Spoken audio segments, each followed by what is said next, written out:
Bonjour à tous et à tous, on se retrouve encore ce matin avec beaucoup de plaisir. Je le dis tous les jours, hein, c'est avec plaisir que je vous retrouve tous les matins d'ailleurs. C'est votre émission Espace Miné qui démarre à l'instant. Votre programme culte diffusé de lundi à vendredi entre 10h et 11h52 sur les antennes d'Info Télévision. Les démineurs sont déjà bien installés. Espace Miné est cette émission où les démineurs déminent l'espace et ce matin, ils vont encore déminer cet espace. Espace Miné, c'est aussi 3 stations. La revue de la presse, signée Théophile Vianibia, la dénonciation du jour, signée Bernardo Basson, notre invité permanent, et l'instant de l'analyse, cet instant où nos invités donnent leur avis sur la thématique. Et si je l'ai remarqué, vous l'avez certainement aussi remarqué, ces poubelles qui jonchent les ruelles de la cité capitale, vous l'avez compris, on revient sur l'insalubrité dans nos villes, que ce soit à Yaoundé, à Douala, à Ebolova, du moins les grandes villes et leurs périphéries. Et je le disais, nous recevons justement sur ce plateau des invités qui vont donner leur avis, leur opinion, leur analyse sur l'actu presse, la dénonciation et l'instant de l'analyse. Je commence donc par introduire notre premier panéliste. Je l'ai appelé le docteur Atangana Mbengwa. Il est médecin et homme politique. Bon, si le docteur n'est pas encore bien installé, je vais d'abord prendre notre invité permanent, Bernardo Basson, l'homme de la dénonciation. Bonjour et bienvenue. Bonjour Olivia, bonjour à tous les téléspectateurs du programme Espace Miné. C'est un plaisir renouvelé pour moi d'être là ce matin. J'adresse un bonjour particulier à l'apôtre Antoine qui m'a contacté dans le week-end, qui m'a adressé une supplication. Bon, ça peut être prétentieux de le dire, mais qui m'a adressé une doléance. Il a suggéré que je ne parle plus du MBOC ou de la tradition sur Espace Miné parce que, dit-il, il a pris beaucoup de temps pour éduquer ses fidèles, pour leur demander de sortir de la sorcellerie, de tout ce qui est lugubre, et qu'il souhaitait que je prenne exemple sur M. Niemek, qui fait tout le temps référence aux convocations à la Bible, pour étayer son argumentation. Donc je lui oppose ce matin publiquement une fin de non-recevoir. Je lui fais comprendre que je ne donnerai pas suite à sa doléance parce que Dieu s'est révélé à tous les peuples du monde différemment. Certains par des livres saints et d'autres par des éléments plus naturels, plus directs. Donc ce que je vends au monde, c'est mon africanité, c'est mon identité, partant de mon nom, de ma langue et de tout le reste. Donc monsieur l'apôtre, je vous dois beaucoup de respect pour votre statut. Je continuerai à parler de ma culture tant que je pourrai, partout où je me trouverai. Alors Bernardo, vraiment, il faut que je souligne, avant justement d'embrayer sur la journée mondiale, il faut que je souligne que vous êtes plutôt très beau aujourd'hui. Je suis sûr que M. Niemek l'a remarqué, les autres panélistes aussi. Vraiment, le week-end a été peut-être spécial. Oui, j'ai passé un très bon week-end, très festif. Habituellement, je reste pas très tard la nuit. Ok, mais ça se voit sur votre apparence. Dimanche, je suis rentré à plus de 3 h du matin. C'était très rare chez moi. Mais c'était vraiment très ambiant, très festif. Ok, aujourd'hui est journée mondiale de... Aujourd'hui, on célèbre la journée mondiale de la vie sans sac plastique. Okay. Donc, sans sac plastique. Vous voyez que ça correspond avec la thématique du jour. Donc les Nations Unies ont pensé qu'il fallait travailler de manière à éradiquer sur l'espace public les sacs plastiques qui sont de nature à terre à polluer l'environnement naturellement. et qui, bien sûr, pour certains, sont non biodégradables et donc continuent de rester là des années durant et polluent l'atmosphère, la terre, les eaux, etc. Donc il est important que les parents éduquent leurs enfants, les adultes également s'auto-éduquent et s'éduquent par les forces publiques de ce qu'il faudrait à terme travailler à réduire le nombre de sacs plastiques qui jonchent, qui pullulent dans nos rues. Merci à Bernardo Basson pour votre entrée en matière. En face de vous, je vais recevoir le docteur Georges Etoa Oyono. Il est notre invité ce jour et il est enseignant à l'université des Bolova. Bonjour et bienvenue, monsieur. Bonjour, madame. C'est un plaisir de retrouver le plateau d'Info TV et surtout de renouveler toute ma sympathie à mon voisin de gauche immédiat, mon cher Blériot. Pareil pour Maître Basson qui est en face. Et heureux d'être à côté, je crois que c'est l'homme politique, c'est ça? Oui, docteur voilà. Atangana. Docteur Atangana, voilà, c'est un plaisir. Je suis content d'être là et je voudrais rapidement passer un bonjour à ceux qui nous suivent du côté des SOS, mon père et ma mère, monsieur et madame Oyono, les populations de l'université des Boulevards, particulièrement ma hiérarchie, qui certainement est sur le plateau et qui a une attention particulière sur le thème retenu à l'heure du jour aujourd'hui, voilà. Et bonjour également à ceux qui nous suivent depuis Ngaoundéré, je pense à Abdourahmane et Dr Daba Daniel. Ok, merci beaucoup à vous de nous honorer de votre présence ce matin. C'est un plaisir d'avoir deux docteurs sur le plateau. Je m'en vais justement introduire le second. C'est le docteur Atangana Mbengoa, je l'ai dit à l'entame. Il est médecin et homme politique. Bonjour et bienvenue. Bonjour, merci beaucoup Madame Olivia Boussal. C'est un plaisir renouvelé, peut-être de ne pas être passé ici. C'est certainement la première fois, mais c'est un plaisir renouvelé parce que dans mon esprit et ma tête, je suis régulièrement dans les plateaux. Okay. Ça veut dire que je laisse une possibilité à mon esprit et à ma tête de toujours travailler en permanence pour essayer, à mon niveau bien sûr, d'apporter mon petit plus pour que tout marche pour le mieux. Merci beaucoup. Alors, vous avez certainement un bonjour à... Oui, certainement. Le bonjour, il a adressé directement à ma hiérarchie, au professeur Tonien, le nouveau directeur du CHU, au professeur Charles Bengondor, chef service de chirurgie maxillofaciale du CHU, à ma petite maman qui doit être certainement concentrée à l'heure qu'il est, et à toutes les populations de Fou, et sans oublier celle d'Oja dont je suis habitant, qui se plaignent sans cesse, pour ne que dire ça. Ok, merci beaucoup à vous. Merci de nous honorer de votre présence ce matin. Après vous, je vais accueillir le meilleur, c'est le meilleur pour la fin, le consultant Pierre Biron-Yemek, celui qui nous rend célèbre sur TikTok. Il nous donne les 90 000 vues, les 1 million de vues. Bonjour et bienvenue, c'est un autre plaisir de vous avoir ce matin.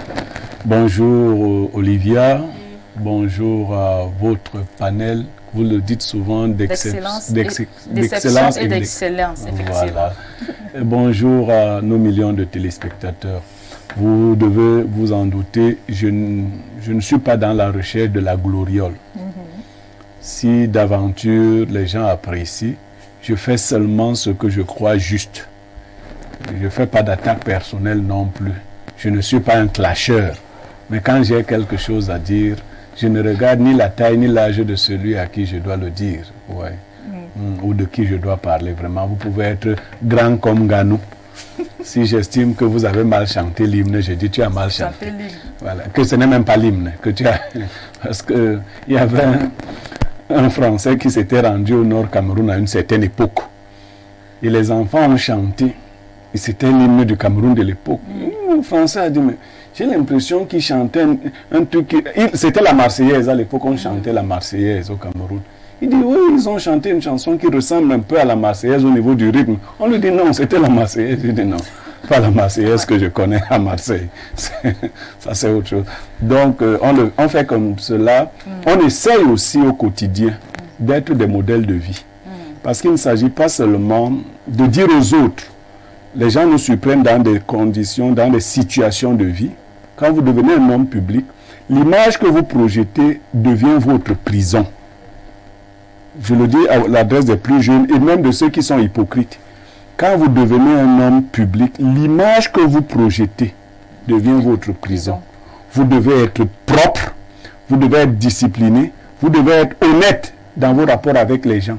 Parce que dès que vous posez un acte quelque part, ça rejaillit sur la chaîne par exemple, ainsi de suite. Vous savez, si les TikTokeuses, avait trouvé à redire sur M. Niemek. Oh, il y a longtemps, on m'aurait mangé à toutes les sauces. Hein. On m'a même dit qu'elle cherchait mes... comment vous appelez ça? Mes nudes. Il y a souvent un autre nom là. Mes sex tips. Elle cherchait mes sex tips. Non, je n'ai pas été méchant. Bon, maintenant la citation du jour, il faut bien l'écouter. Certains conseils toxiques sont maquillés de belles idées. Exemple, personne n'a le droit de te rabaisser, de te contrôler ou de te dicter ta conduite. Vous qui êtes fanatique ou fan des coachs sur Facebook, écoutez, on dit personne n'a le droit de te rabaisser. C'est vrai, personne n'a le droit de te rabaisser. De te contrôler, c'est faux. Il y a des gens qui ont le droit de contrôler certaines personnes. De te dicter ta conduite, c'est faux. Il y a des gens qui ont le droit de te dicter ta conduite. Vous voyez comment on donne un conseil toxique en le maquillant. On commence avec une belle idée. Personne n'a le droit de te rabaisser. Alors oui, personne n'a le droit de me rabaisser, c'est vrai. De te dicter ta conduite. Oui, il y a des gens qui ont le droit de te contrôler. Oui, il y a des gens qui ont le droit de te contrôler. Donc il faut faire attention au type de conseil que vous entendez. Vous les religieux, vous dites la foi vient de ce qu'on entend. Ce qu'on entend vient de la parole. Alors, vous entendez beaucoup de choses, de faux coachs, qui ne sont pas de bonnes choses. Vous verrez un enfant imposer une mauvaise conduite devant son père parce qu'il a suivi un tel conseil. Une épouse s'opposait aux injonctions de son mari parce qu'on lui a dit que personne n'a le droit de lui dicter sa conduite. Mais mon Dieu, les gens ont le droit de... Personne n'a le droit de te contrôler. Je fais donc ce que je veux. Non, non, non, non, non. Te rabaisser, c'est la seule bonne idée de ce conseil, mais qui vient envelopper un conseil à la vérité toxique. Faites attention à ce que vous entendez. Parce qu'en général, vous avez quelqu'un qui est une bonne personne, mais à force de suivre des conseils toxiques, il ne fait pas attention, il ne s'arrête pas. Est-ce que c'est vrai que personne n'a le droit de me contrôler? Ce n'est pas vrai. Vous voyez, vous avez réagi tout de suite en disant que ce n'est pas vrai. Est-ce que personne n'a le droit de me dicter? Personne. Alors, dans l'absolu, de me dicter ma conduite. Si on réfléchit ainsi, même au boulot, le PDG, le DG n'ont pas le droit de vous dicter quoi que ce soit. Personne n'a le droit. À quel moment vous avez acquis une telle liberté? Ça n'existe pas. De vous rabaisser, que ce soit vos parents ou les chefs, il ne faut pas rabaisser les gens. Ça, c'est très vrai.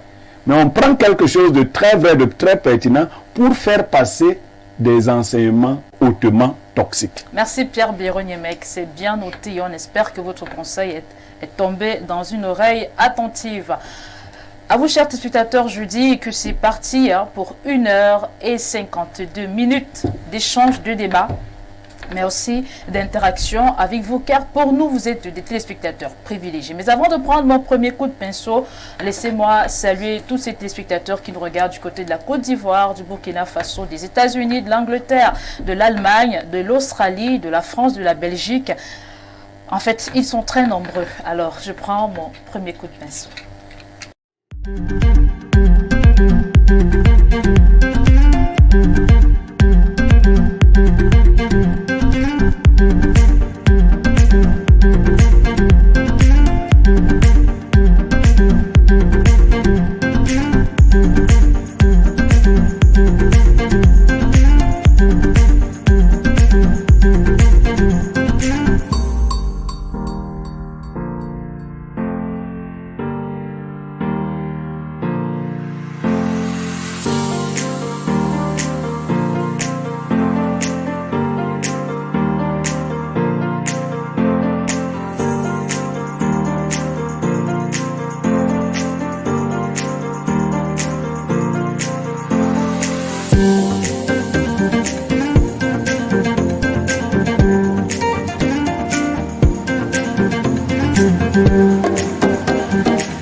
Là, nous sommes de retour sur le plateau et il est déjà bien installé, l'homme de la revue de la presse, Théophile Vianney-Bia, que j'appelle affectueusement TVB. Bonjour et bienvenue.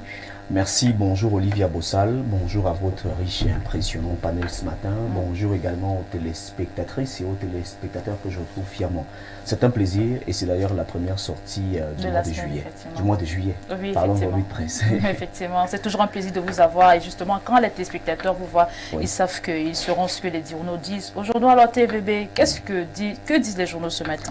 Les journaux qui sont disponibles en kiosque ce matin, Olivia Bossal s'intéresse à plusieurs actualités, notamment sur le plan politique, sur le plan économique, sur le plan sportif même. Et nous ouvrons cette revue de presse avec le bi-hebdomadaire de Dieudonné Mvang. Il s'agit bel et bien du journal La Météo qui parle de cabale au BAT 1. La Météo titre donc au BAT 1, cabale, procès en sorcellerie contre Ayang Luc. On en parle ce matin plus précisément en page 2, alors que la résidence de fonction et le véhicule d'apparat sollicité demeureront la priorité de l'État. Des individus retors visiblement en mission commandée multiplient des contre-vérités pour ternir l'image du président du Conseil économique et social. On en parle donc avec le journal La Météo qui s'intéresse donc à cette actualité et parle de cabale ce matin. Pas épice, les riverains de Nyom 2 enfin d'accord au terme d'une réunion en toute convivialité ce 30 juin dans cette localité de Yaoundé 1er avec les populations à l'occasion de sa visite d'évaluation des différents sites de raccordement à la CAM Water. Le ministre de l'Eau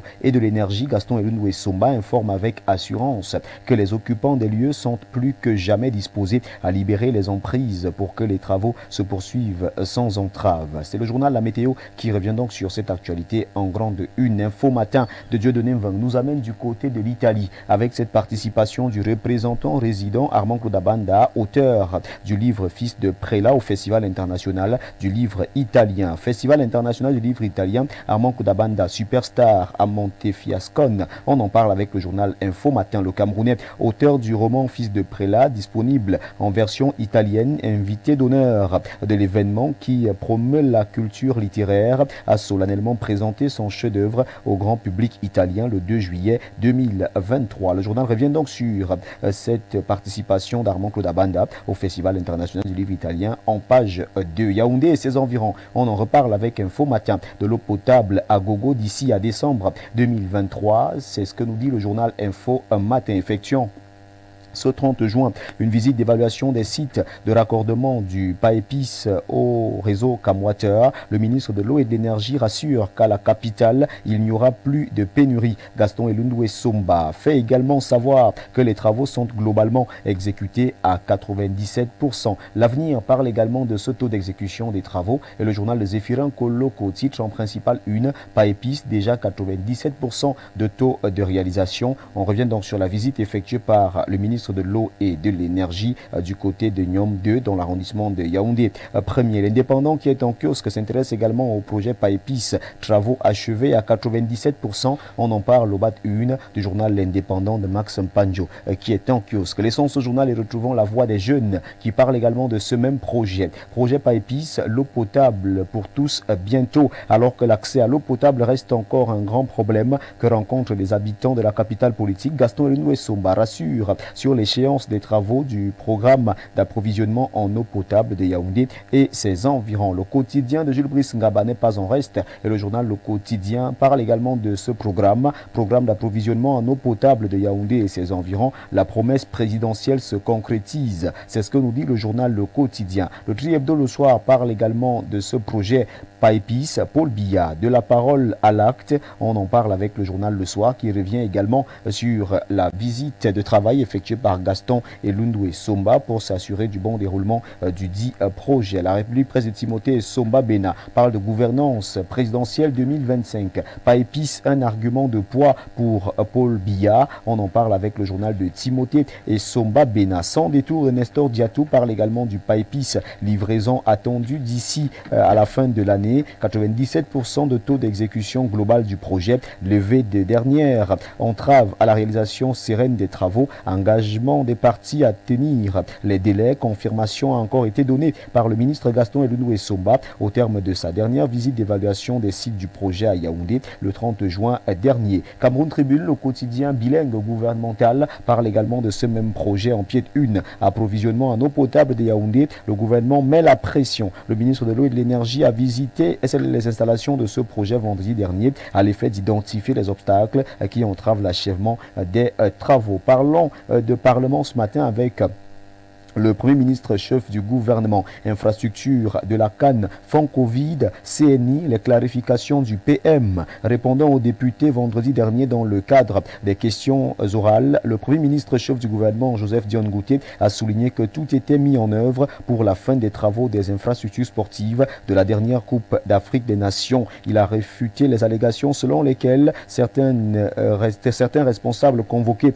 dans les enquêtes sur la gestion des fonds Covid avaient refusé de se faire entendre. Et concernant la gestion des retards dans la délivrance des cartes nationales d'identité, le PM a rappelé que la multiplication des postes d'identification, la mise sur pied d'une plateforme de pré-enrôlement numérique avait entre autres mesures été envisagées pour accélérer le processus. Kangate Olembegate, on en parle également avec la nouvelle expression Ninche Akul, le Premier ministre. C'est ce que nous dit le journal La Nouvelle Expression qui revient également sur cette sortie de Joseph Dione Ngouté du côté du Parlement. On revient donc sur ces 3 ans plus tard que le Premier ministre répond donc aux préoccupations de Ninche. Du côté du Parlement, les révélations de Dr Joseph Dione Ngouté sont donc présentées en page 4 du journal La Nouvelle Expression. Kribi, un présumé assassin aux arrêts, accusé d'avoir tué sa compagne, le présumé bourreau a ingurgité de l'eau de Javel pour se donner la mort lorsqu'il a été informé de la présence des enquêteurs. Le journal La Nouvelle Expression présente donc l'actualité ce matin en page 2. Le messager de feu Pius Ndiawe qui est en kiosque parle d'Aboubakari Abdoulaye, le pouvoir qui divise. Porté à la tête du Lamida de Rebouba depuis 2006, le monarque est accusé par les élites Touboro de régner sans partage sur le département, non sans fouler au pied la réglementation. Mutation parle également de Rebouba ce matin. L'hyper Lamido, désigné chef de premier degré de Rebouba depuis le 14 octobre 2006, Aboubakari Abdoulaye règne sur l'ensemble du département. Le maire de Touboro interpelle le Premier ministre sur cette entorse à la réglementation, lequel a refilé la patate chaude au ministre de l'administration territoriale. Intéressons-nous à cette autre actualité, allons du côté de Miniferme. Mélène Miniferme, la vie après la décision de fermeture est présentée en page 5 du journal Mutation. Yaoundé Miniferme, on en parle également avec le journal Le Jour d'Aman Mana. Plus de 250 bars, salles de jeu et auberges fermées. La prédécision du sous-préfet de Yaoundé 6 est donc présentée dans un reportage qui vous est livré de la page 2 à la page 3. Le Zénith parle également de l'arrondissement de Yaoundé 6. Le sous-préfet interdit la vente du piment. Piment émis entre guillemets par le journal Le Zénith du côté de Miniferme. Scandale au ministère des Finances. Des retraités à Bafia déclarés morts. On en parle avec le journal Le Zénith qui présente l'actualité en grande une. Le témoin de Francis Bonga nous permet de refermer cette revue de presse Acte 2 sur Info TV et le journal Le Témoin nous amène du côté d'Mvogada. Le Témoin titre en grande une Polyclinique Saint-Christophe d'Mvogada et la FECAFOOT, un partenariat gagnant-gagnant se peaufine. C'est donc pour revenir sur la visite effectuée par le président de la FECAFOOT Samuel Eto'o du côté de la Polyclinique Saint-Christophe située au quartier Mvogada, ici même à Yaoundé. Leadership féminin. La sénatrice Françoise Pouenet, connue également sous le nom de Mami Nyanga, renforce les capacités de 200 dames dans le maillot d'Anaï. C'était au cours d'un séminaire organisé à l'initiative de cette dame au grand cœur qui entend participer au développement personnel des jeunes femmes dans l'ensemble du triangle national. Après le sud et l'est, la voici au nord où elle a fait montre de sa générosité légendaire. Le journal Le Témoin qui est en kiosque nous permet donc de refermer cette deuxième partie de la revue de presse sur Info TV. Mesdames, Messieurs, de votre aimable attention, infiniment merci et nous vous invitons très massivement à vous rendre dans les kiosques pour vous procurer un journal au prix de 400 francs CFA pour que vive la presse camerounaise. C'était la revue de presse Acte 2 avec Théophile Vianney Billard. Appelez-moi TVB si vous le désirez. Merci Olivia, merci au panel, merci également à tous les téléspectateurs qui nous regardent tous les jours et qui nous ont encore accordé leur attention particulière ce matin. Merci à vous, à Théophile Vianney Billard, pour cette brillante présentation de la revue de la presse. Je vous suggère quelque chose, vous nous restez encore quelques instants. Le temps pour vous de nous donner les faits majeurs qui seront traités aux 19h et aux 20h. Oui, aux 19h et aux 20h ce soir, on va s'intéresser à la gestion des emballages plastiques, des matières plastiques, parce qu'aujourd'hui, c'est bel et bien la journée sans plastique. Il est donc question de faire un état des lieux au Cameroun. Comment se fait la gestion de ces matières plastiques? Parce qu'on ne met pas un accent seulement sur les emballages, mais les matières plastiques de manière manière générale. Donc on va toucher du doigt cette réalité et on va revenir sur les dangers liés à ces déchets plastiques, sur l'environnement et même sur les humains, parce qu'il faut rappeler qu'il y a pas mal de dangers. Donc avec les experts, on va essayer de toucher du doigt ces multiples dangers. À côté, on va également parler sport avec ces arbitres qui ont eu des suspensions pour manquements graves. Entre parenthèses, ici on parle de Njambo, entre guillemets, c'est l'actualité qui fait le tour depuis un certain temps. On va donc revenir sur ces manquements graves observés du côté de l'arbitrage au Cameroun, avec les multiples sanctions écopées par ces multiples arbitres. On va également revenir ici parler de cette autre actualité pour revenir sur la célébration, multiples célébrations que nous avons. Il faut rappeler que l'un de nos confrères, le journal Le Témoin, célèbre donc naturellement ici ces multiples parutions. Donc aujourd'hui, on va célébrer également avec le promoteur ou alors le PDG du bi-hebdomadaire Le Témoin qui commémore donc ces multiples parutions aujourd'hui. C'est une très bonne nouvelle et nous serons également de la partie et nous allons faire vivre cette célébration aux nombreux téléspectateurs qui nous attendent aux 19h et aux 20h ce soir. Nos deux éditions de journaux que nous avons tous les jours. Le week-end, nous avons une seule édition, le 20h qui est bilingue. Voilà. Merci à vous, Théophile Janivia, pour toutes ces précisions. Je rappelle que vous êtes rédacteur en chef à la rédaction centrale d'Info Télévision. Merci encore et on se dit à demain 10h. À demain avec le même plaisir et le même bonheur. Une très bonne suite d'émission à vous, Olivia, ainsi qu'à votre panel. Merci beaucoup. Le temps que vous regagnez à la rédaction, je vais prendre cette actualité qui a beaucoup fait parler d'elle en fin de semaine dernière. Il s'agit notamment de cette actualité sur Mini Ferme 8. Je vais prendre cette parution du jour qui titre plus de 250 bars, salles de jeu fermées. Et puis il y a aussi le Zénith qui revient sur cette titraille. Le sous-préfet interdit la vente du piment. Je commence avec vous, docteur Georges Etoile Oyono, enseignant à l'université des Bolova, pour qu'ensemble, ou alors pourquoi vous donnez votre analyse sur cette sortie? Merci Olivia. Je pense qu'il était peut-être temps, effectivement, pour le sous-préfet de tirer sur la sonnette d'alarme. Parce que, voyez-vous, on n'interdit pas l'ouverture des débits de boissons ou de chercher un tout petit peu ce qu'on va appeler le gagne-pain. Mais alors, il y a une certaine image qui définissait déjà le quartier, je vais l'appeler Mélène, je crois que c'est la bonne appellation. Oui, Mélène. Voilà. Mini-ferme, voilà. Mais à distance ou à l'extérieur, lorsqu'on vous parlait de mini-ferme, ce n'était pas parce que peut-être on élève des poulets ou alors il y a une activité d'élevage, permettez la répétition. Non. Peut-être il y a derrière mini-ferme une activité de vente de piment, entre guillemets, comme vous le dites. On va parler comme ça. C'est le Zénith qui le dit. Oui, encore que le Zénith ne nous dit pas du mensonge, c'est de la vérité. Allez interroger n'importe quel Camerounais et demander lui que à Mini Ferme, laquelle activité principale? On dit, mon frère, c'est à moi que tu viens demander. On vend du piment à Mini Ferme. Voyez-vous, ça paraît très drôle, mais rassurez-vous avec moi, Olivia, que je pense que la décision de l'autorité ici tombe à point nommé.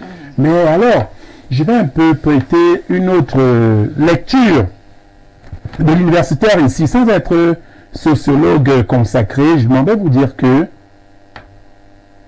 les actrices ou les acteurs de cette vente de piment, à vrai dire, c'est des femmes peut-être comme vous également, quelle autre activité peuvent-elles avoir? Lorsqu'elles se livrent à cette activité, dites-vous qu'elles ont des familles dont elles sont responsables. Mais alors, si peut-être l'autorité ici s'arrangeait à venir faire quoi? Codifier, essayer d'organiser réglementer ce secteur d'activité. En d'autres termes, parce que beaucoup de Camerounais ici vont vous dire qu'attendez. Et à votre avis, comment on peut réglementer un tel secteur d'activité? En sensibilisant par exemple les opérateurs, celles qui se livrent à l'activité, ça c'est d'un. De deux, maintenant, essayer en sensibilisant, en faisant quoi? Un, des mesures d'hygiène. De deux, également les modes opérateurs. Parce qu'il nous a parfois été rapporté que celles qui se livrent à la vente du piment, parfois c'est en plein air dans des couloirs. Ainsi, voyez-vous, c'est pas tout à fait pudique. Parce que le sociologue, l'homme de science, sait que lorsqu'elles se livrent à cette activité, elles n'ont peut-être pas mieux. Ou alors, c'est cette activité qui leur permet de résoudre un certain nombre de choses. Bon, Je salue d'une part la décision de l'autorité administrative, merci beaucoup Blériot, mais d'autre part, je souhaiterais bien que l'autorité nous dise aussi que vont-elles devenir. Parce qu'on paraît peut-être banaliser ici, mais elles sont nombreuses qui se livrent à cette activité. Que vont devenir les propriétaires de ces débits de boissons pendant un mois? Ceux qui savent quand même que non seulement ils emploient du personnel, et c'est à partir de ces débits également qu'ils ont une certaine une rentabilité pour s'auto-prendre en charge et autres. C'est pourquoi je dis la décision, parce que dans notre pays, on est habitué quand même à aller un peu vite.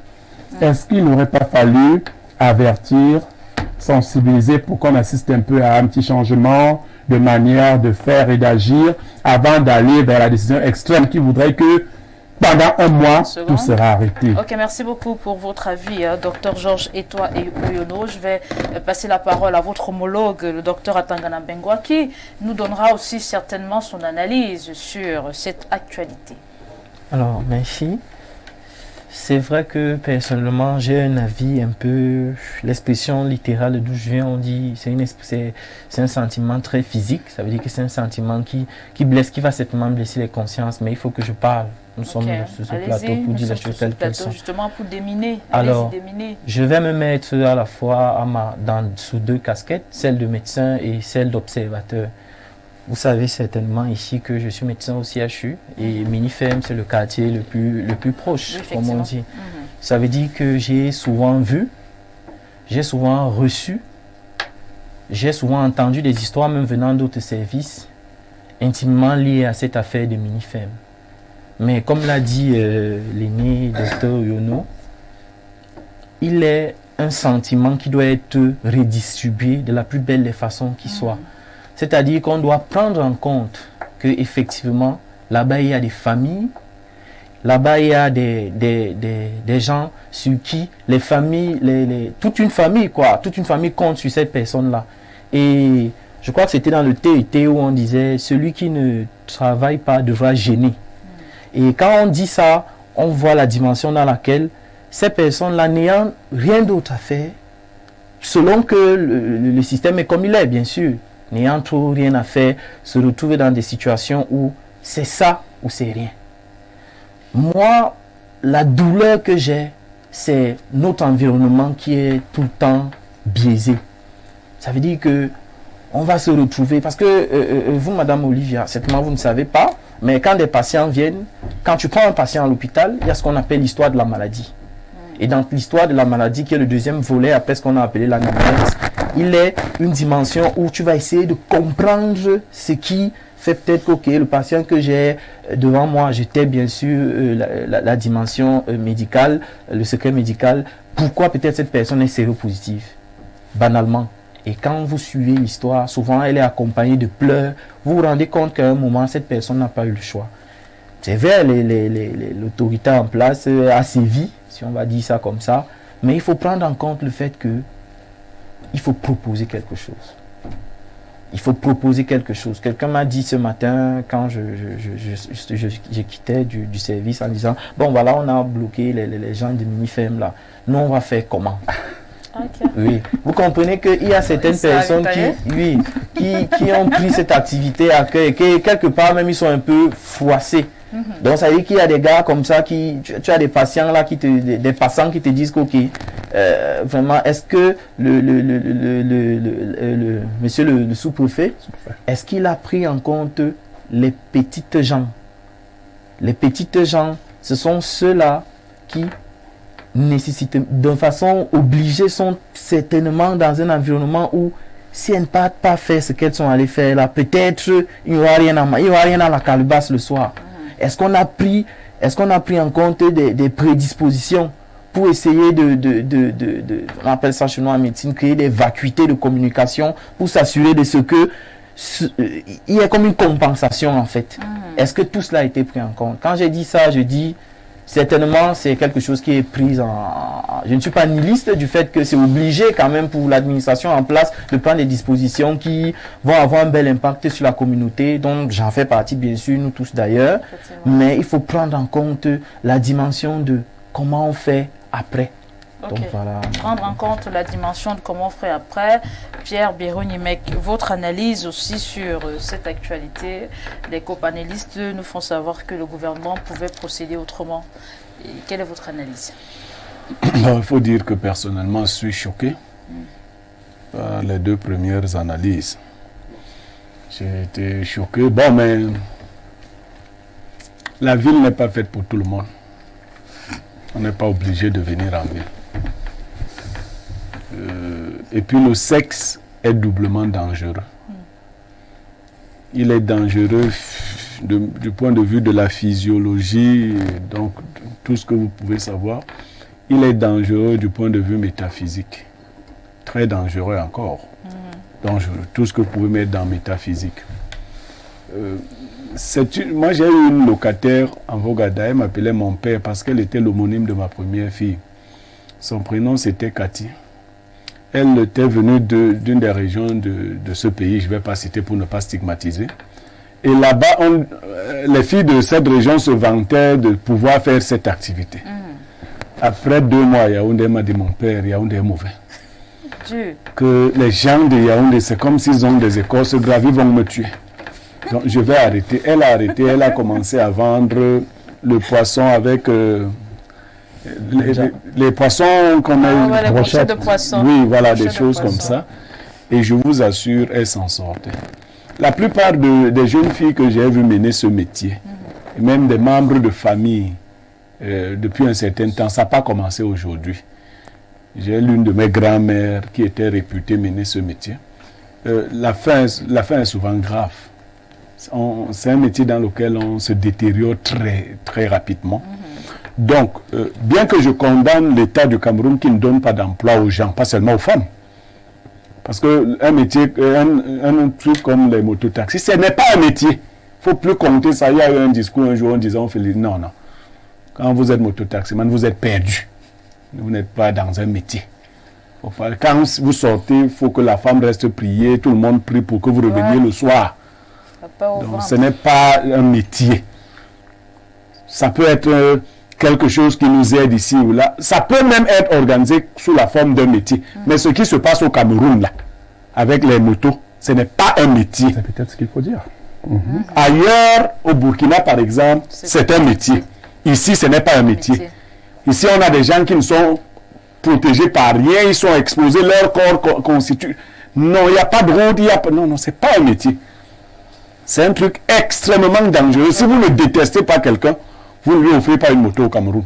Alors qu'ici, le ministre camerounais qui avait imaginé d'ailleurs de faire venir les motos au Cameroun, je crois qu'il fait partie des gens qui luttent contre la natalité. Il se disait qu'il faut que la démographie, il faut que les gens meurent. Les résultats sont là. Donc ce n'est pas un métier. Tout comme c'est celui qu'on appelle le plus vieux métier du monde. Vous savez, les écarts de comportement en société doivent rester dans l'écart. On ne peut pas essayer de dire qu'il faut les réglementer. Parce que c'est les enfants des gens. Même vos enfants peuvent donc sortir si on réglemente. Et puis ne prenez par exemple sur la société occidentale. La société occidentale est faite de beaucoup de malades mentaux. Donc on ne voit pas. Le sexe est organisé là-bas maintenant. LGBT, C, V, W. Donc là-bas c'est les malades. Nous sommes encore des gens relativement en santé. Il faut organiser la vie rurale. Parce que beaucoup de ces filles, notamment à Minifem, que je connais bien, viennent des zones rurales. Pour venir s'installer, elles sont 5 dans une chambrette, et ainsi de suite, pour dire qu'elles sont venues chercher la vie à Yaoundé. Ce n'est pas la vie. Et les gars de Yaoundé et de Douala sont violents, ils utilisent des poutounouks et tout ça. Donc, ils vous détruisent. Ils vous détruisent. Quand les gens utilisent des poutounouks, tu es venu avec les petits secrets du village, là ça ne donne pas. Olivier, avec votre permission et celle de Bureau également, je voudrais quand même relever que ne faisons pas une lecture un peu avec, c'est-à-dire en manquant d'un peu de recul. Nous sommes, comme l'a si bien dit le médecin, le docteur à côté, en face de moi, nous sommes dans un quartier qui est pratiquement le plus grand, on va dire le quartier universitaire. Un tout petit peu. Oui, c'est là-bas que j'ai souvenance, il y a pratiquement, c'était en 98 à 99 déjà.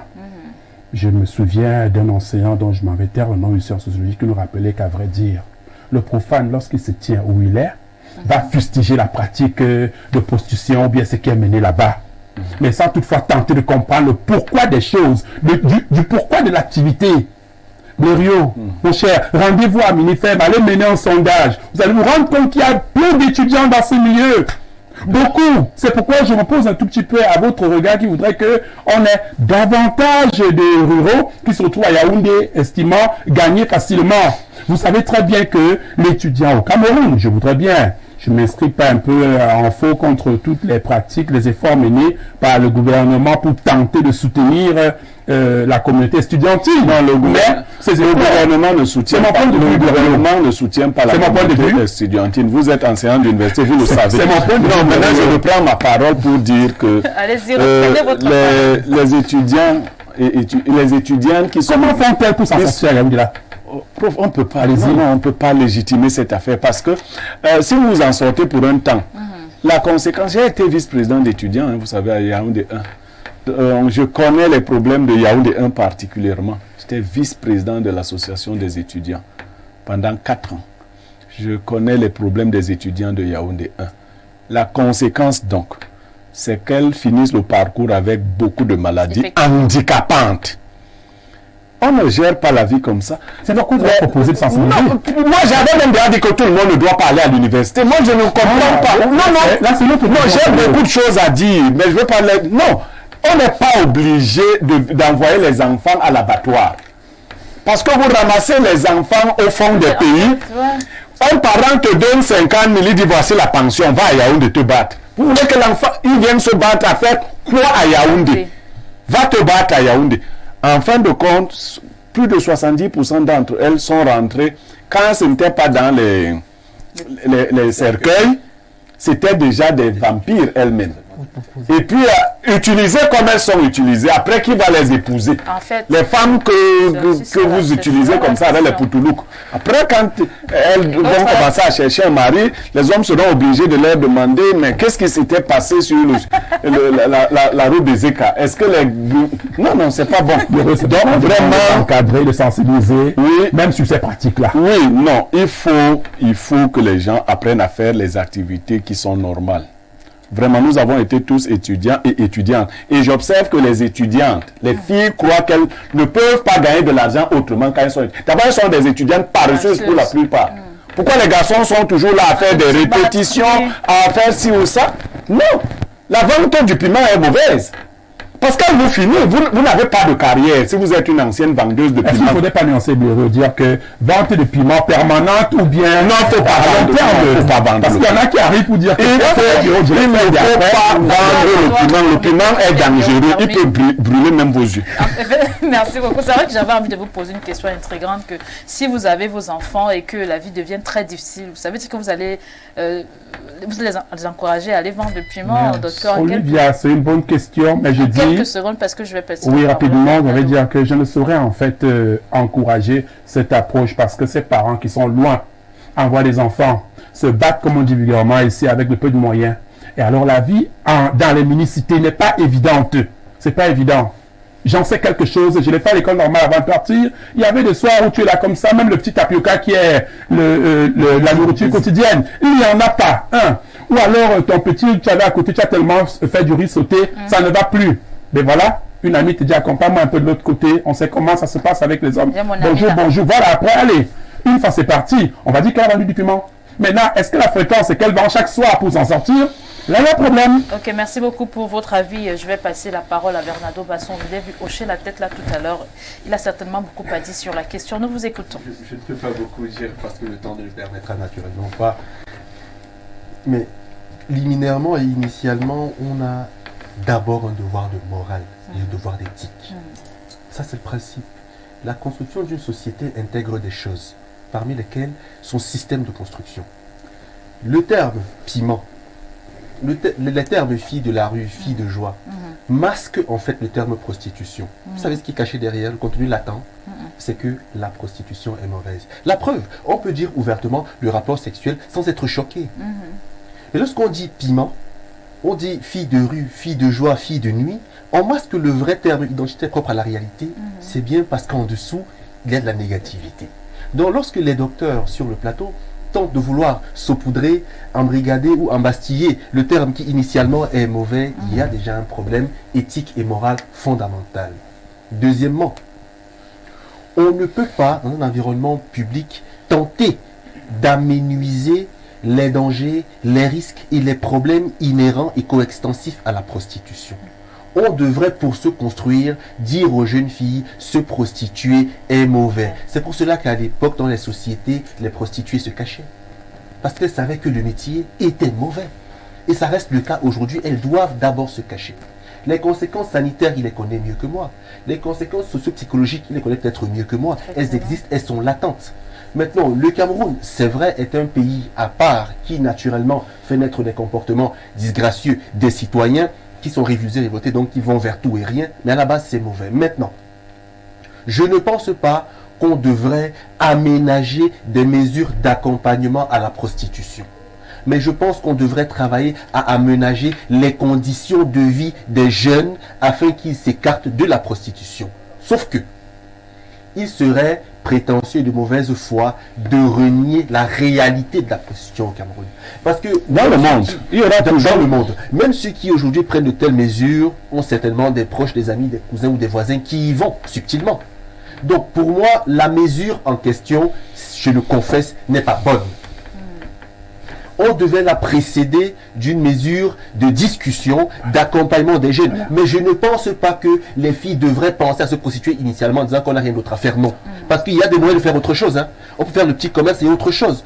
Parce que pour moi, lorsqu'on décide d'aller vendre le sexe, c'est qu'on est paresseux initialement. Aujourd'hui, il faut noter, il y a également des garçons qui vendent leur postérieur. Bon, je ne sais pas si c'est vendre du piment ou de l'oignon. Ça peut être l'ail, l'oignon. Là-bas, c'est la vente de la tomate peut-être. Ça peut être la tomate. Oui, c'est la tomate parce que la tomate s'écrase facilement. Voilà, c'est la vente de la tomate. Mais je pense également, et là je suis l'analyse du docteur Oyono, c'est qu'on devrait d'abord organiser des séminaires de discussion et de réinsertion de ces jeunes. On en aurait toujours qui resteraient marginaux, qui fuiraient ce discours et qui resteraient prostitués, mais ils seraient minoritaires.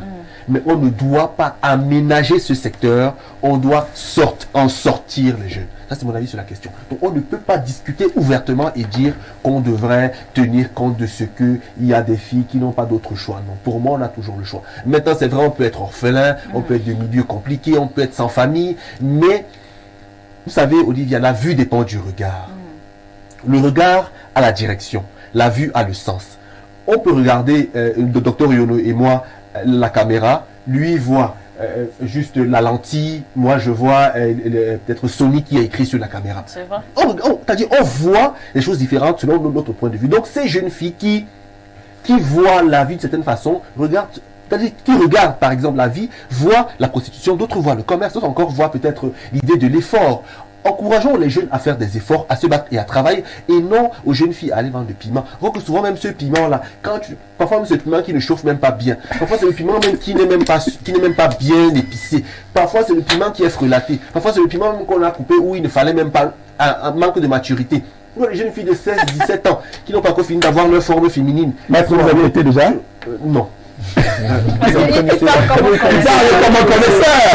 C'est qu'il est juste très éclairé sur la question. Vous savez que je suis outre mesure psychologue. Donc je parle avec des gens qui viennent dans la description. En fait, mais parfois, vous voyez, des jeunes filles de 16 ans qui te disent que tonton, c'est que je suis arrivé d'une région dans laquelle il y a la guerre, je n'avais rien d'autre à faire, je me suis retrouvé à Douala en train de... Mais non, Olivia, vraiment. Mais il faut quand même que le pouvoir public sache tout à fait qu'il y a beaucoup de méchanceté. Voilà.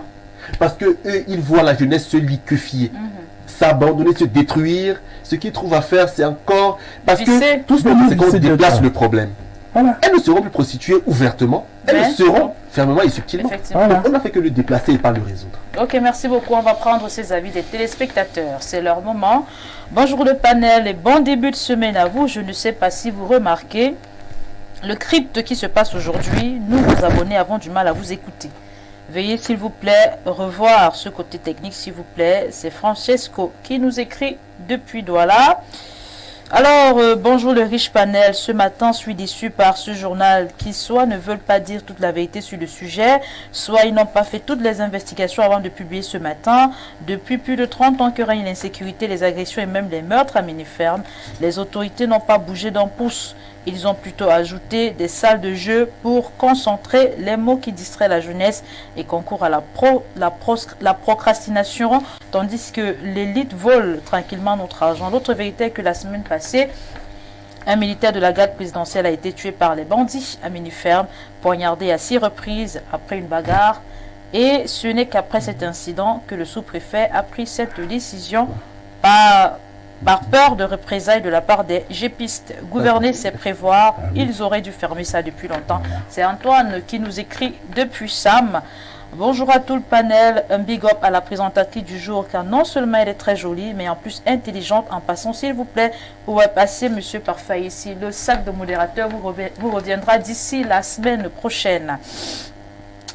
Oh, bonjour à vous le plateau. Relativement à la décision du sous-préfet de fermer ses débits de boissons à Mini-Ferme, je salue cette très belle décision parce que c'est dans cette zone on y retrouvait la prostitution à ciel ouvert, l'homosexualité, la délinquance juvénile, la circulation abusive des stupéfiants et nombreux bandits de grand chemin.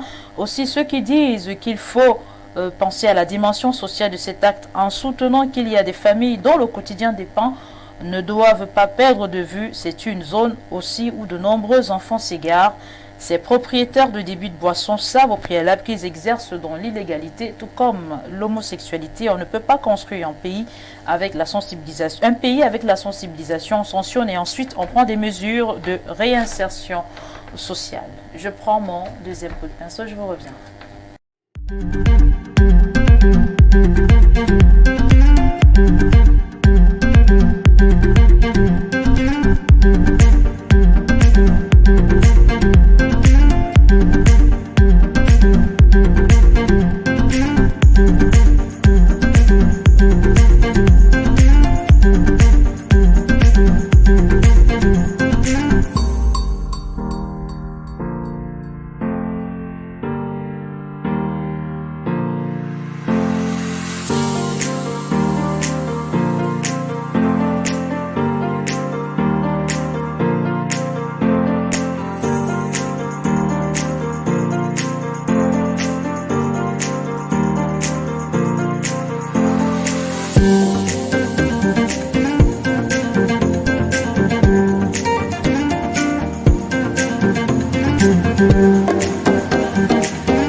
Retour sur le plateau, bonjour et bonne émission. On trouve le Poutoulou où c'est Jules depuis le Pomme qui pose la question à Pierre Bliro-Niemek et qui rajoute en disant félicitations à Niemek pour ses explications d'hier. Je suppose qu'il parle du plateau de libre expression. Bonjour le plateau, moi je pense qu'il faut vivre avec son temps et légaliser le commerce du sexe parce que de toute façon on ne pourra pas stopper la prostitution. C'est Fred qui nous écrit depuis Paris. On prend ce dernier message avant de donner la parole à Bernardo Basson. Bonjour à vous sur le panel. Très belle émission. En ce qui concerne la thématique, comment Blérieux arrive à dire que conduire la moto au Cameroun veut dire être perdu. Je connais des personnes qui arrivent à envoyer leurs enfants à l'école et construisent des maisons. Vraiment, je suis déçu par l'analyse du sage. À force de penser trop connaître, on se bute. C'est Richard qui nous écrit depuis EDEA. Est-ce que le sage veut rebondir? Ok, d'accord. On va passer la parole à Bernardo Basson pour la dénonciation du jour. Alors, Bernardo Basson, qu'est-ce que vous dénoncez ce matin? Bon, ce matin, on dénonce aujourd'hui, naturellement, le vol à ciel ouvert. Ok. Avec la complicité des pouvoirs publics. D'accord. Une entreprise dite de microfinance qui s'appelle Fogas Sapidakam. Fogas Sapidakam. Oui. A été créée au Cameroun en 2017. Et quand on dit créée, ça veut dire qu'elle a obtenu toute autorisation nécessaire à son établissement. Elle s'est donnée pour mission d'accompagner les planteurs locaux, les cultivateurs locaux, en leur permettant de créer des champs de sorgho sucrés et de plantain. Les cultivateurs locaux devaient s'affilier à la Fogas Sapidakam à hauteur de 52 000 francs. et lesquels cultivateurs étaient répertoriés sur tout le territoire national. On se comprend un peu. Oui. Et chaque cultivateur payait 50 000 francs, pas par famille, hein, par cultivateur. Donc on a des milliers de personnes qui ont payé en 2017. Oui, à Fogas. Le deal, parce que j'ai un exemplaire de contrat qui m'a été proposé, le deal était que la Fogas Sapidakam répertorie les terres cultivables et finance à hauteur de 3 millions toutes les personnes qui étaient affiliées, donc qui avaient payé les 52 000 francs pour qu'elles exploitent les terres. Et Fogas Sapidakam, par exemple pour le plantain, viendrait couper les fruits et utiliser le tronc pour des systèmes biomécaniques ou bio-industriels de production du gaz, etc. Sauf que, depuis 2017, Fogas Sapidakam a perçu les 52 000 francs CFA de chaque cultivateur et n'a rien fait, c'est-à-dire ni comme distribution de terre, ni comme financement des projets agricoles. Plus loin, en 2021, Fogas Sapidakam revient encore et leur dit « Ok, ça s'est mal passé, on relance le projet. Chacun doit donner 10 000 francs. » Je parle de tout le Cameroun. Parce que ceux qui m'ont abordé ne venaient que de la zone de Liguefom ou quelque chose comme ça. Ligumpomo. De Grand Barak. Certains aussi venaient de Nanga, la zone de Nangaï beaucoup quand même. Vous voyez. Okay. Je pense que c'est la meuf fouée à Kono. Ah, tu sais quoi? Moi je connais pas trop. J'ai oublié. C'est le centre. C'est la zone du centre quand même. Oui. Non, c'est à Konolinga. Voilà. À Konolinga, c'est là-bas qu'il venait. Nyon et Fumu, merci. À Konolinga, Nyon et Fumu. Donc ils sont arrivés. Et ils m'ont présenté un appel de contrat en me faisant comprendre qu'ils ont payé les 52 000, ils ont payé les 10 000 qu'il fallait en 2021, jusqu'à aujourd'hui, rien. L'un de ceux qui sont venus se plaindre a dit par exemple qu'il a contacté un gendarme qui avait payé ses 10 000 francs, qu'il a agressé en disant que c'est toi qui m'as inscrit à Fogas Sapidakam, rends mes 10 000 francs. Il lui a rendu les 10 000 francs.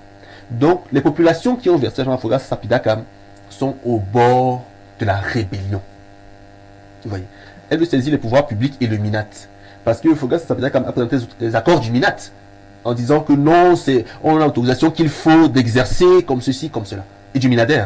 Donc, les populations de ces régions-là sont révoltées aujourd'hui et demandent au moins leurs 52 000, au mieux leurs 62 000 et espèrent que cette supercherie sera levée. Vous savez qu'on a connu MIDA et d'autres projets comme ça, QNET, tout ça, qui faisaient du vol à ciel ouvert, on a laissé passer. Donc cette fois-ci, eux, ils annoncent qu'on va marcher. Et ce sont des gens du village. Donc les machettes en ville, là, on ne souhaite pas, mais ça peut arriver. Donc il fallait que des mineurs en parlent ce matin. Qu'est-ce qu'on fait de Fogas Sapidakam? Merci beaucoup pour cette dénonciation. Vraiment, c'est vrai que ce sont je vais dire quoi, des riverains ou je sais pas, des populations qui se font avoir deux fois. Je vais commencer par vous, docteur Georges et toi, Oyono, justement. Est-ce là une autre filouterie à l'image de la MIDA?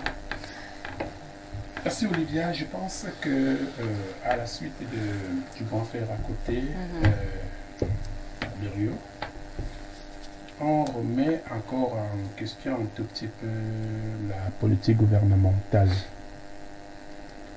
Les autorités gouvernementales qui ne communiquent pas suffisamment ou qui semblent plonger dans ce qu'on va appeler ici une sorte d'inertie. Après la MIDA, la triste MIDA, voilà qu'on se retrouve avec Fogas également. Il y a quand même une question. Comment ces autorités procèdent-elles pour avoir ce qu'on appelle parfois c'est un peu comme un agrément, peut-être une autorisation, oui, pour évoluer, exercer. Ça se fait à ciel ouvert. Et généralement, comme le cas que nous venons de dénoncer tout à l'heure, il faut attendre des victimes pour voir l'autorité gouvernementale se réveiller. On dirait que ceci a surpris ces autorités. Et dire que vraiment, je pense qu'à la suite de Maître, qu'il faudrait peut-être que nos gouvernants, que l'autorité soit vigilante, parce que parfois ce laxisme dans lequel vraiment tout se passe, on a l'impression que c'est pour vous là-bas. Faites comme vous voulez, agissez, c'est lorsqu'il y aura un cas, par exemple, comme Maître là, il m'a relevé, lorsqu'il y aura soulèvement, Machette et Gourdin à l'appui, qu'on se renda compte que donc il y avait l'autorité gouvernementale entre-temps. Pour dire que c'est triste, c'est vraiment très très déplorable et il faudrait que nos autorités, particulièrement je crois le ministre de tutelle, ça doit être le ministre des Finances, le Minader, voilà, puisse se lever. Je crois que le ministère des Finances a aussi un rôle à jouer. Oui, là où il y a levé de fonds, il faut... Voilà. C'est dangereux, c'est tellement... ça ne se comprend pas. Au point où, à la suite toujours de mon confrère à côté, je dis, ça ne va vraiment pas. Il y a des actes, des faits et gestes, et c'est généralement le bas peuple qui en est victime. Parce que dès que quelqu'un entend que voilà, je donne tel montant, je vais gagner à tel niveau, ça va vite. Et lorsque ça tourne mal, allez, on se demande qu'est-ce que l'autorité faisait quand ça commençait. Ok, merci pour votre avis. Alors, docteur Atangana Mbengwa, est-ce que là, on ne dira pas que le moins cher est cher? Le moins cher est toujours cher.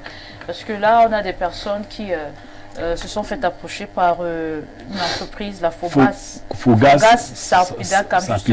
Il faut bien prononcer pour que les gens retiennent le nouvel nom là. Voilà, Fogas Sarpidakam.